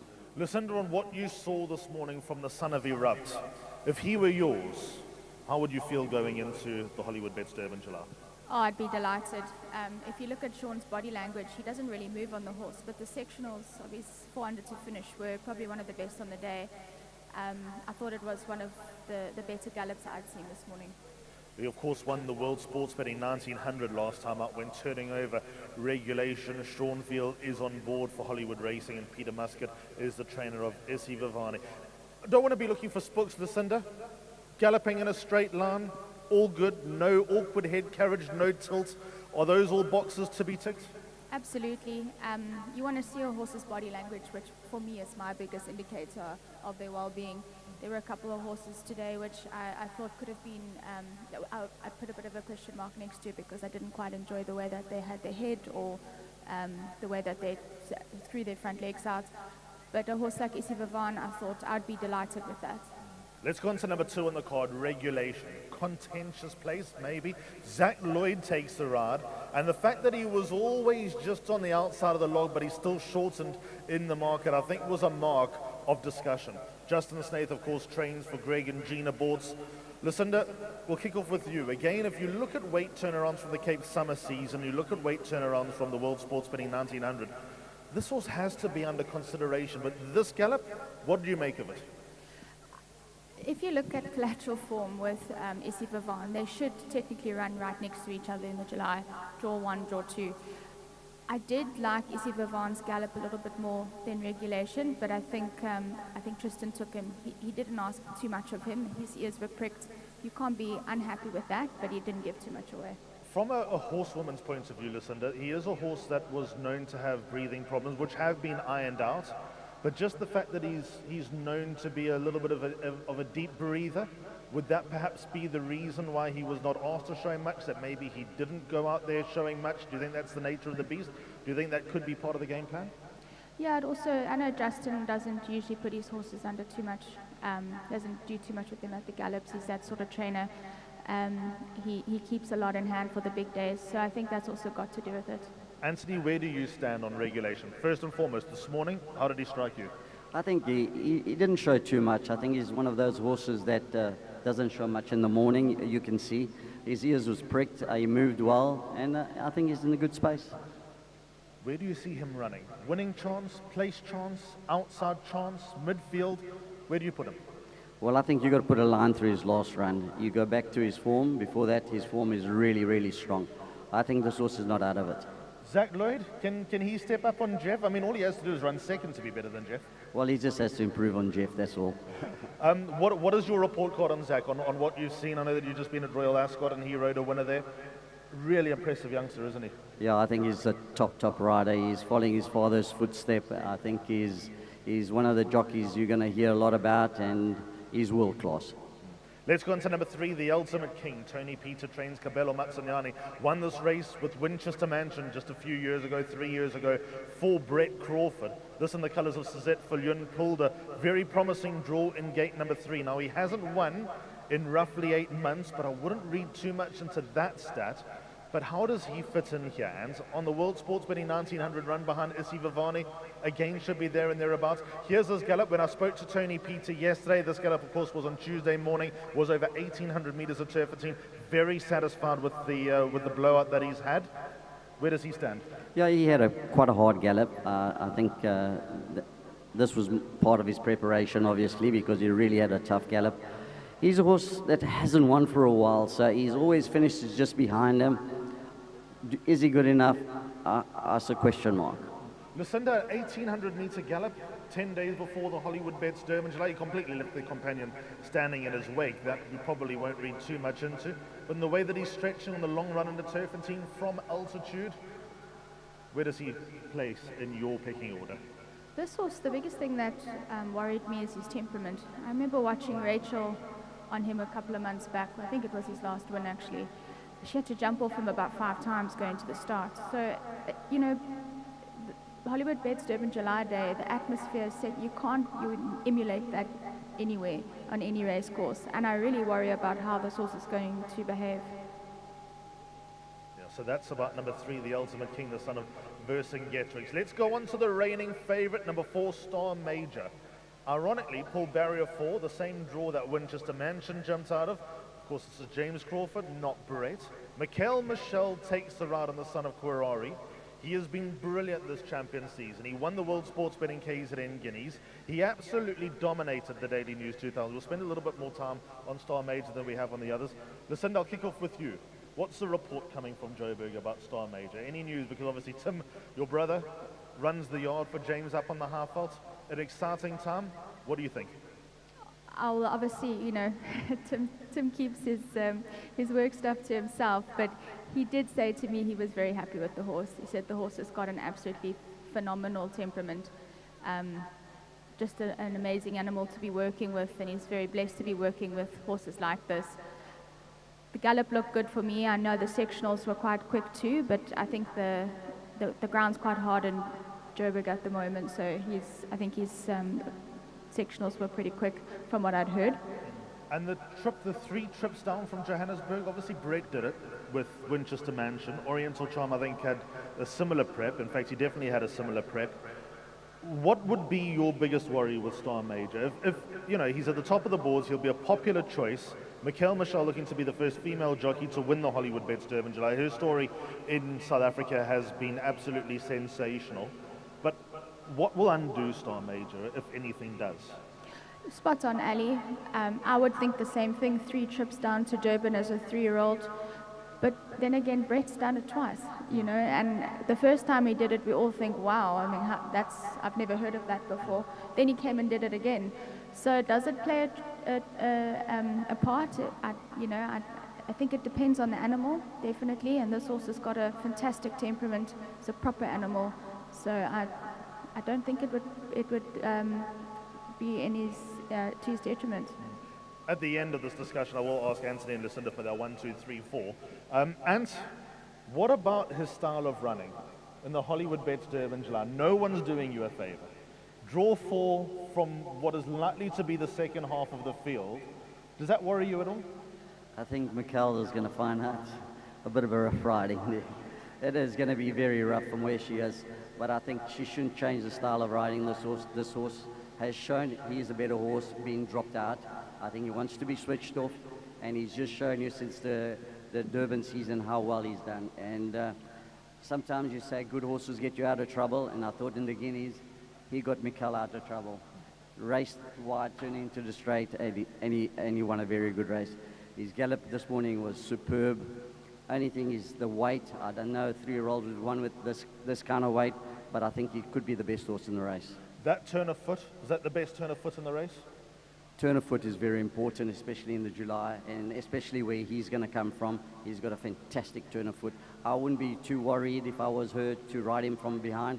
I wanted grazing, came into the straight second last. Good horses always gets there, and he's got a great turn of foot, and I wouldn't be panicking too much. My only concern is the weight. Very interesting. Let's now move on to legal counsel top weight, 62 kilograms. Callan Murray on board for Justin Snaith. He was the first gallop this morning. Let's have a look at it. And what do you make of the son of legislator and the way that he went around Hollywoodbets Greyville today? Yeah, Justin normally doesn't really make them work too hard on the gallop morning, and he had a very easy gallop. Is he there to do a bit of work with Justin? Justin's got 5 in the race. I think he controls the whole race, so he'll have a strategy, and he is a horse that likes to race close to the speed. And if you really look at the race, there's not going to be too much speed in the race, so I could see him going forward. Lucinda, we know this horse quite well from Cape Town. Let's go back a year ago. He won the KZN Breeders' Mile here. 12 months ago, to think that this horse will be running in the Hollywoodbets Durban July, never mind off top weight, would have sounded a bit crazy. He's turned his career around, but is he up to this task of 62? I must be honest, I think he brings in the strongest form lines into this race, and hence why he's got to carry 62. I think if he had 60, I would make him outright favourite for the race. You can't, he's run right next to and amongst the best horses in the country that aren't lining up. So I think this horse has been an absolute revelation since just before the Met. His Met run was sensational. The weight for me obviously just puts me off a little bit, but I mean, I put my head on a block. He's definitely bringing the strongest form lines in here. He's probably the truest weight for age. Him and Gladiatorian probably the 2 truest great weight for age horses in the race. So the message from Lucinda: leave him out at your own peril. Legal counsel of top weight, Callan Murray on board for Justin Snaith. Let's talk about Hazy Daisy. What a story she has been, and can she add the most illustrious chapter to her CV? Cornet Speed's trained Trent Mayhew apprentice takes the ride, the winner of the first 2 legs of the Volkerboss Drift Triple Tiara. Lucinda, let's have a look at her working on the dirt at Randkiersfontein 2 days ago. Cornet very happy with how she's going about her business. Ignore the last run, the Daily News 2000 is the message from Cornet. Happy with that on the dirt? Yeah, she's not giving away much at all. But I mean, what a phenomenal story that would be if she could win the July. She was faultless in the first 2 legs of the Triple Tiara. I think she just got a bit too much for her in the Oaks. I definitely think she stays. I wouldn't say that the 2-2 is a question mark. Yeah, you can't really say much from that work. That just looks like a good striding canter. Anthony, she's been a remarkable story. Cost 37,500 rand. By act of war of an 8-foal path mare, there's nothing there that you jump up and down with as far as a pedigree is concerned. And to be fair, the look of the horse, you'd also probably not get too carried away. But she's been a miracle story. She would be, dare I say, a popular winner despite probably being a costly winner for many punters, just because of the story attached to her. That gallop that we've just seen, and in terms of where she fits in, what do you think? Well, the work didn't really show much. Obviously, she worked on the sand. But always my biggest concern is not striding out the last time. And do you get a horse 2 weeks ago, 100% sound, coming into this race? She looks sound in a gallop, but that's a concern. And I feel that maybe she's had 1-2 races too many coming into this race. She's got a lovely draw, and she's going to have the run of the race. I can't see her winning the race. Let's talk about wish list. Andrew Fortune, in typical Andrew Fortune style, is very confident. Her gallop this morning was probably one of the most pleasing ones, but we'll find out from Anthony and Lucinda exactly what they thought. She is already a Grade 1 winner, in fact a 2-time Grade 1 winner, having won the Paddock Stakes, the Cartier Paddock Stakes, as well as the Lucky Fish Cape Derby, and then here she's been brilliant during champion season. Can she complete 5 wins on the bounce? Anthony, this gallop, out of 10, mark out of 10. Very good gallop. This was obviously, she was made to do a bit of work at the end, and Andrew looked very happy with the gallop. My biggest concern with her, she needs a pace. I mean, her last win, she just a pure ability got her to win the race. Muzi rode a fantastic race and set the pace, and they cantered and they sprint, and she did well to get up to win. I think she needs the pace, and I think the track's a little bit of a tight track for her. She would prefer a bit of a longer track. And that's my only concern about her. She's a top-class filly. Winning chance, just an inclusion, or an unlucky loser? Where do you stand on her? She's not the horse for me to win. I can't see her winning. I don't think the track is a favourite track, and obviously the pace is my biggest concern for her. If the pace is hard, then she'll definitely have a big chance, but it's not for me to win. Lou, you're one of the many people that are cursed with Andrew Fortune in the morning. He probably hasn't stopped all champion season about his opinion on Wishlist and the Hollywoodbets Durban July. What did the tea leaves say about Wishlist, and what did you think of her this morning? I actually really like her for the July. I think because she's got a bit of a better draw this time, 100% what Ant said with the pace, I think that's going to be the telling with her in this race. But she's going to see out the 2-2, and I think I loved her in when we did the panel for the Lucky Fish Derby, and she came and she mowed the boy. She gave them a galloping lesson, and I think here we line up in the July, and the Derby is always a very good tell to the July later on in the year, and we're sitting with a filly that won the Derby. I really like her, and I think that if Andrew can get her in a good enough position and there's a pace, I think she could be one of the ones to beat. Are you going to say a prayer for those drawn near Andrew? Well, that's the thing. I would not want to be drawn near Andrew in this race. The last race, he was actually quite lucky to win it. It was a bit hairy, scary. Yeah, I think people are not going to want to be near him coming out those gates. Unbeaten at Hollywoodbets Greyville is Wishlist. A popular choice for many. Anne says no, Lou says yes. We'll find out on the 4th of July. What about one of KZN's great hopes? Gladiatorian. Muzi Yerni takes the ride on this iron horse by Vercingetorix. Hated Cape Town. He was actually in your yard, Lucinda, during the Cape Summer season. He wasn't himself. He grows an extra leg at home. What's your report card on Gladiatorian? Oh, I've just seen him in the morning. He's a different horse in KZN as he was to Cape Town. He didn't enjoy it at all. I do have a little bit of a question mark of the 2-2 with him. I think he's a phenomenal miler. But Stewie seems to think he'll stay, and it would be wonderful if he wins. This gallop, Lucinda, ticking a lot of boxes? He works the house down all the time. He's the most wonderful horse to train. He's an iron horse. He looks great. He's in a great space. They didn't ask too much of him either, but yeah, I would have been happy with that. Muzieni spoke to Dees Diana this morning after this gallop, and his report was he felt like a 3-year-old. Still got the zest for life, which I think he showed here. Lucinda commenting that he always works the house down. That was an encouraging gallop. There is a stamina question mark. What do you think of him, Ant? Yeah, since he's come back to KZN, his last 2 runs, he's had 2 great prep and 2 very good runs. The biggest question mark has got to be, does he get the trip? And for me, I don't think he really gets the trip. He's a horse that's going to finish most probably just behind the top 4. He's a soldier. He's a real soldier and deserves his place. With a big weight, it's going to be very hard for him. I think that he is nailed on top 4, Gladiatorian. Can I see him winning? Yeah, with a bit of luck. But for your quartets, where they're saying 10 million rand is the target on the tote, put him in. Make sure he doesn't run loose as far as your top 4 selections are concerned. Number 9 on the card, Viva's Liberté. Craig Zaki won this race last year for Kaya Stables. Viva's Liberté is trained by Candice Bass. And there are a few Shrudies that are saying on the Daily News 2000 run, at the weights, here's the lurker in the race. Here's his gallop. It was a neat gallop. For me, one of the more eye-catching gallops. But he is going to be so pace-dependent because he's likely to be the one in front. But if he's in front, are they going fast enough?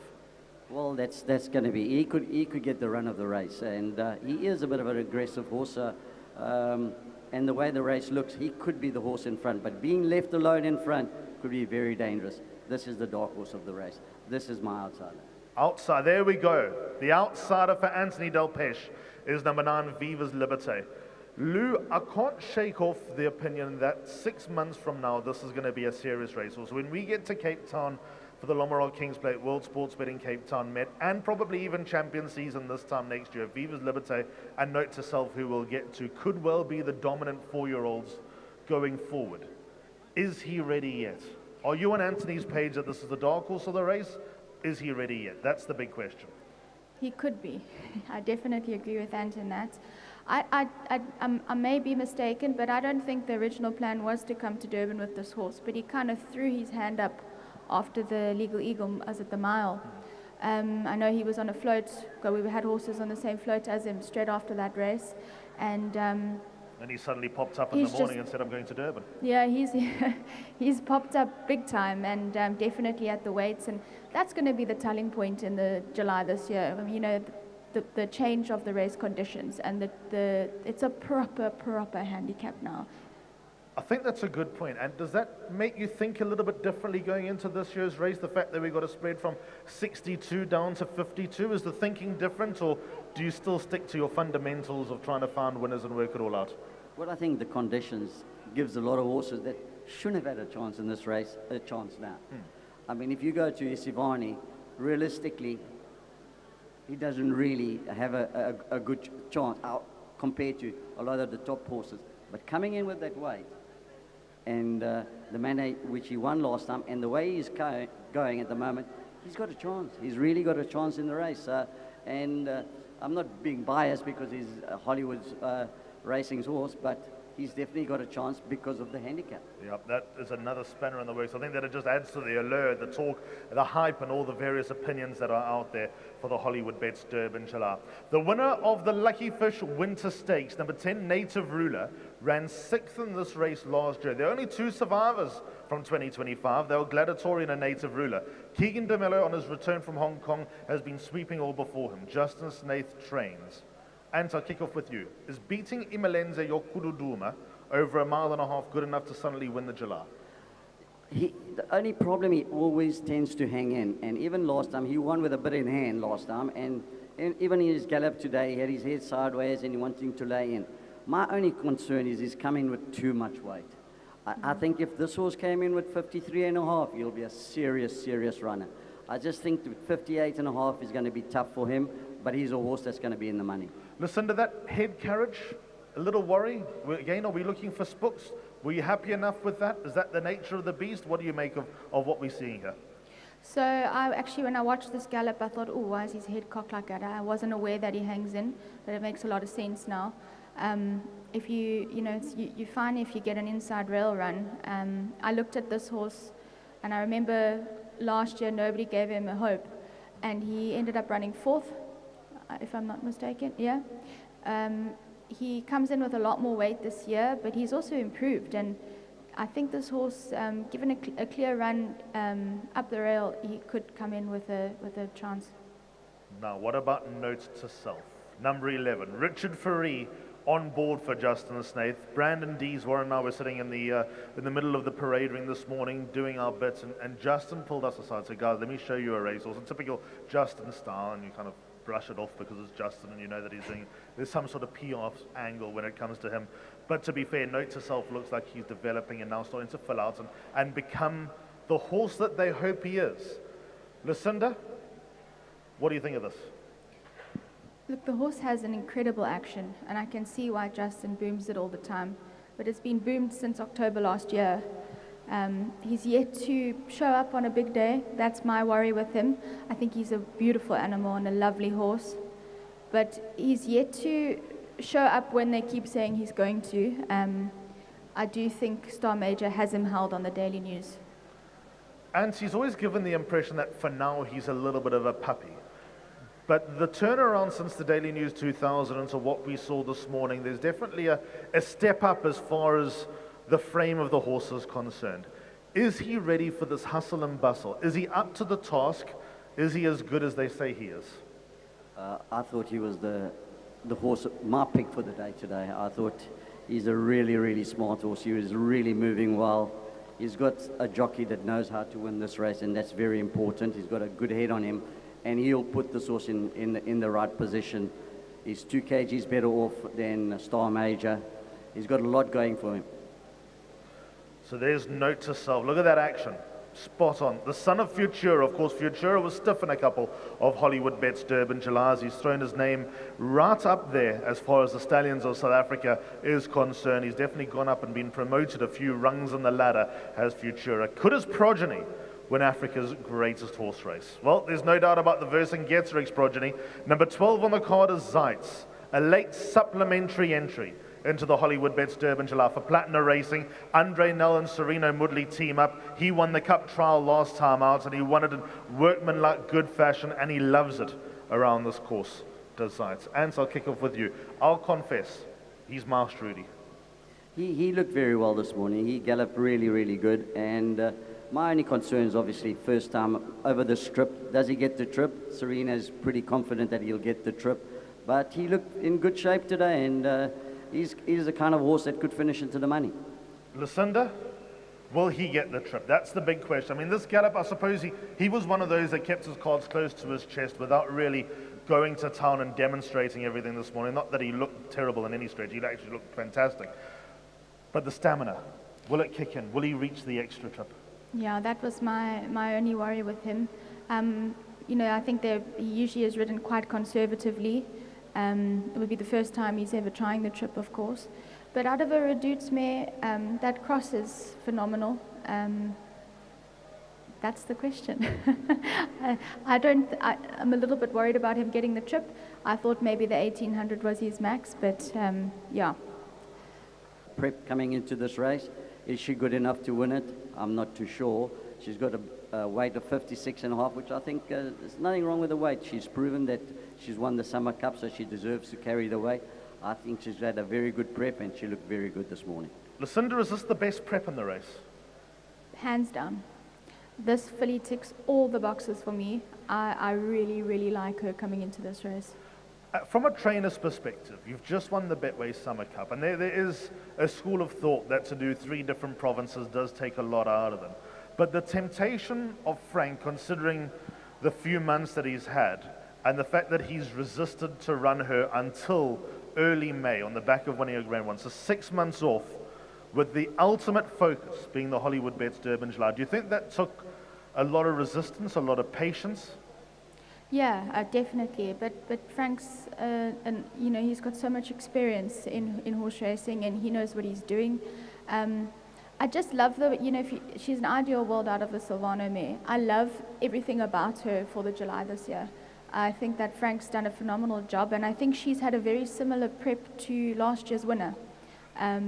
1400, I think he started off in a 1400, a mile, sorry, and then a 1400, and just sat on her.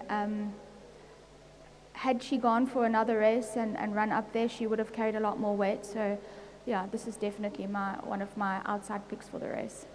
Number 14 on the card is I Salute You. Mark Duplessis makes his way to South Africa. Peter Muscat is the trainer of the son of Socrat. Lucinda, I'll kick off with you. Neil Pretoria sent me a message through the course of the morning saying he thought that this was one of the gallops of the morning. How does he show up for you? He's a lovely horse. He's also very imposing, got a huge action on him. I actually am stabled with Peter Muscat at Summerveld, so I see him most mornings. He's a lovely animal. His form lines coming into this race as well, he's on collateral form and at the weights. He's one of the best horses coming into this race. Mark Duplessis, and tell us a little bit about him. Yeah, I rode with him a couple of times. He's a good rider. He's been around the world. He's travelled everywhere. And obviously this is going to be a big race for him. And obviously getting an opportunity to come and ride in a race like that, he's taken it with both hands and turned up. And yeah, he's a good rider. My only question about this horse, he moved well this morning and he looks very good. Question mark has got to be, does he get the trip? And drawn 14 also has got a very good weight to carry, but I've got a question mark about him getting the trip. All right, so that's about number 14 on the card. I Salute You. If you like regulation, then I Salute You probably won't be all that far away. There's a big discrepancy as far as the market is concerned. Number 15, Olivia's Way. Shout out to Roy Magna. Got a horse into the Hollywoodbets Durban July for Gerald Sadler. My word, if this filly wins, shut the place down. Go home, because Gerald Sadler will not get off that racetrack. Here's a gallop at Randfontein. This was on Tuesday morning. She'll travel down on Friday. Of course, she'll be having her last main gallop on Tuesday going into it. Roy's very happy. JP van der Merwe takes the ride. And she hasn't won in a while. Banging on the door, though. Where does she fit in? Yeah, her gallop this morning also was a little bit concerning. She was galloping with her head a little bit sideways, hanging towards the inside. Maybe she's like that. I don't really know too much about her. She hasn't won for a little while. Drawn 15, but got a good weight. Going to be a bit tough. How's it going to go from that draw for a filly who's lost a couple of feature races at the start, Lucinda? She doesn't come out on terms. Probably not going to be a very genuine pace. How much luck will she need?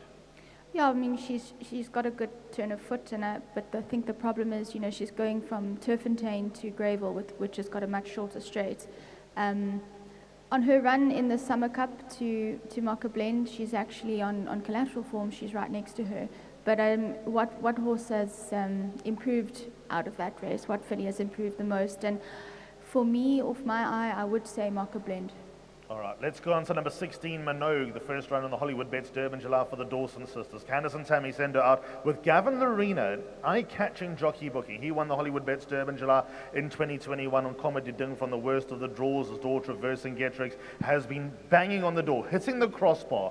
Stiff last time when she got turned over in the Lucky Fish Will Lavington. Here's her gallop. This was yesterday morning. She'll travel down on Thursday. Candace and Tammy are very happy with the space that she's in.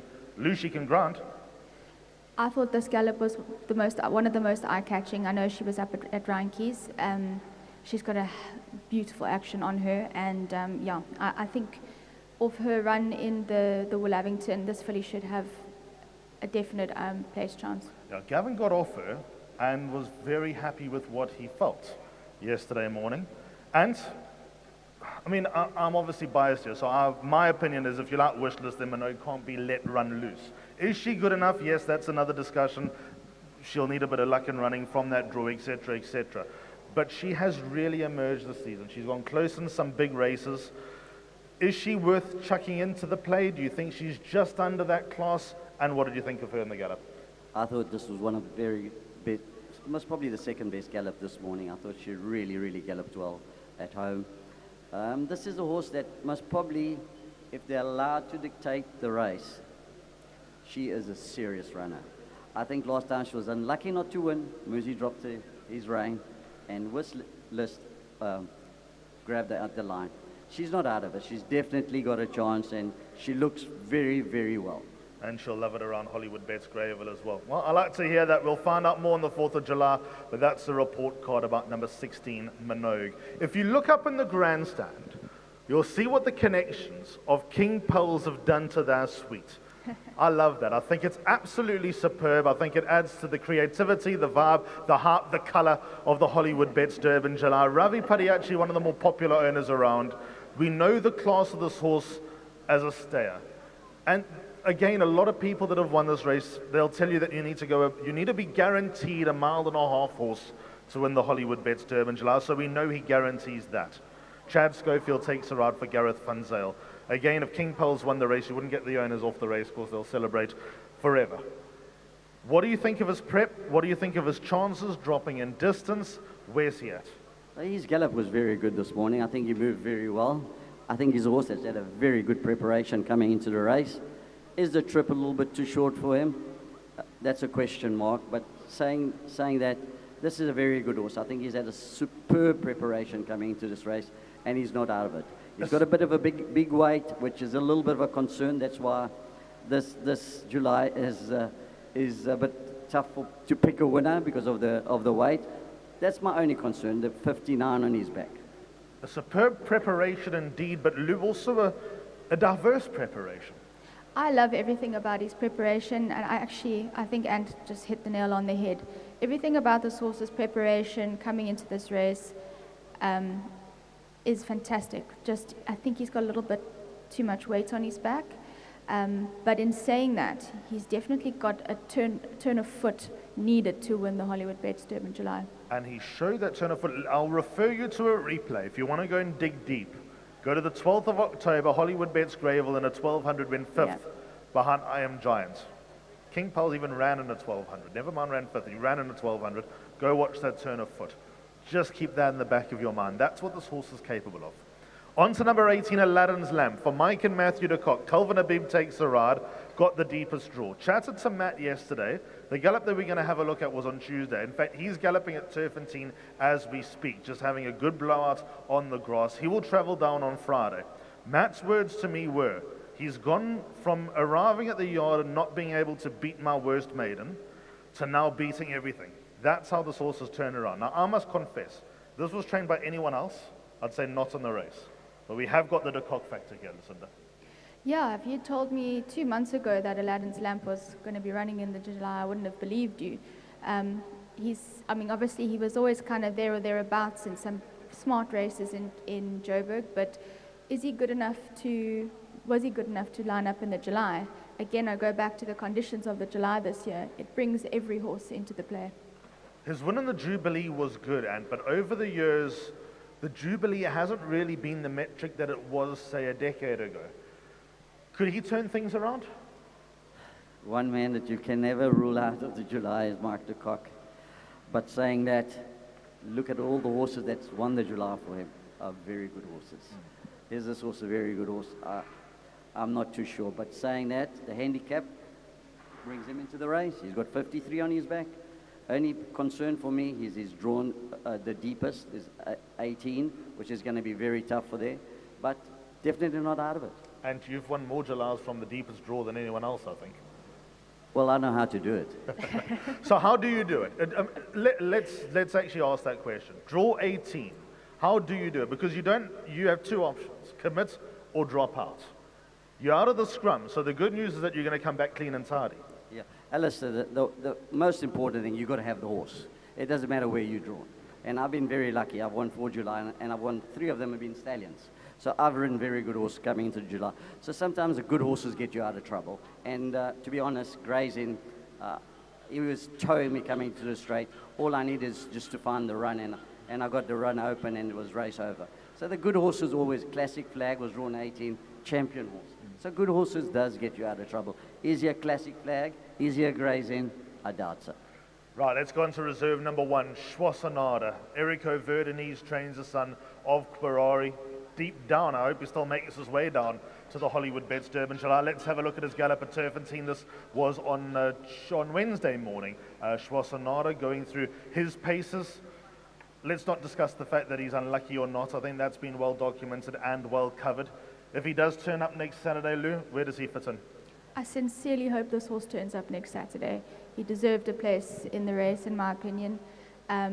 He's done absolutely nothing wrong, and he brings in some of the strongest form lines. So this gallop was wonderful. Look at his well-being. Look at it. You can see him glowing from the camera, the camera. And it's cold in And Joburg. yeah, I mean, he looks in absolute great nick. Yeah, I really hope this horse gets a chance to run.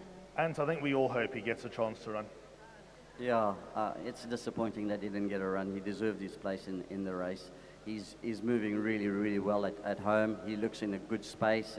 And if he does get in, he's definitely got a chance. And then reserve number 2, the winner of the TAB South African Derby at Turfentine. Mike and Matthew de Kock train number 20 on the card, Curious Girl. Of course, she'll need 2 scratchings to get a start. But if she doesn't run, she's got a safety net next Saturday. Well, she's saying I hope she doesn't get a run is maybe wrong. I think she's in the right race in the gold vase. She's got a perfect draw. She's got no weight on her back, and she'll be a big runner there. You know, I think if she couldn't win her last start and got beat by Jazz Diva, could she win the July? I don't think so. Where are we going to be with just a long-term question? Where are we going to be with Curious Girl in 6 months' time? Because when she gets the long run in at Turfentine, when she gets the long-distance races as a 4-year-old, she could be right up there with those sort of elite stayers, or maybe not even a stayer, maybe just those elite horses. This could be your Summer Cup winner next year. This is a filly that Penny's only starting to drop. She's only starting to mature now. She's still a big baby. She still needs to grow into herself. She'll be a much better filly next year. I didn't put the word into Anne's mouth, but that's where I was going with. 20 Curious Girl. I'll be interested to know, has she stayed in KZN since? Yes, she has stayed in KZN. Yeah, that's quite a big indicator for the gold vase. For me, I think the filly was very unlucky to have lost last weekend. I don't think she saw that horse coming up her outside, and I think she's a serious stayer for the future. Well, that's the first leg of the pick 6 with a 15 million rand target in the pick 6. Curious Girl, race 4, number 1. A tip for you there. Right, that pretty much wraps it up. Let's get the 1, 2, 3, 4 from Lou and Ant. Come on, tip them. Come on. Who wins the Hollywoodbets Durban July? I'm going with the girls. I know I do this, but they really carry me through most times. I love Marker Blend, love Wishlist. Who was my third choice now? Oh, I like I Salute You, and I love Minogue. That would be a quartet to catch. And your 1, 2, 3, 4. My one is going to be Note to Self, Isivani, Star Major, and number 9, Via's Liberty. So you know what we get out of this? We get 8 selections that are totally different. And that, I think, is the Hollywoodbets Durban July in a nutshell. If we had to go through the crowd that are here at Hollywoodbets Greyville this morning, we would literally, within about 30 opinions, cover 18 winning chances. That's the beauty of this race. They start at the 2200 meter mark in a straight line and dash for the sash in the most illustrious race on the continent. We thank Lou, we thank Anthony, and we thank you for your time this morning. We trust we've covered all the bases, we've given you the information. As mentioned, there'll be lots of panel discussions. The official Supersport panel discussion will be aired on Wednesday in 3 different languages: English, isiZulu, and Afrikaans. There'll be all sorts of functions around Joiters on Wednesday night, and also not forgetting the famous pre-party on Thursday night at Hollywoodbets Springfield branch, which will be humming, heaving, and absolutely overflowing with all sorts of extended odds for your fancies in the Hollywoodbets Durban July. You know the drill. Get to the front of that queue and get your bets on. And we will see you here on Saturday the 4th of July for Africa's greatest horse race. We hope it's everything that you desire it to be. We hope it's memorable, and we hope it's the best day of your lives. May the best horse win, and until next time, goodbye.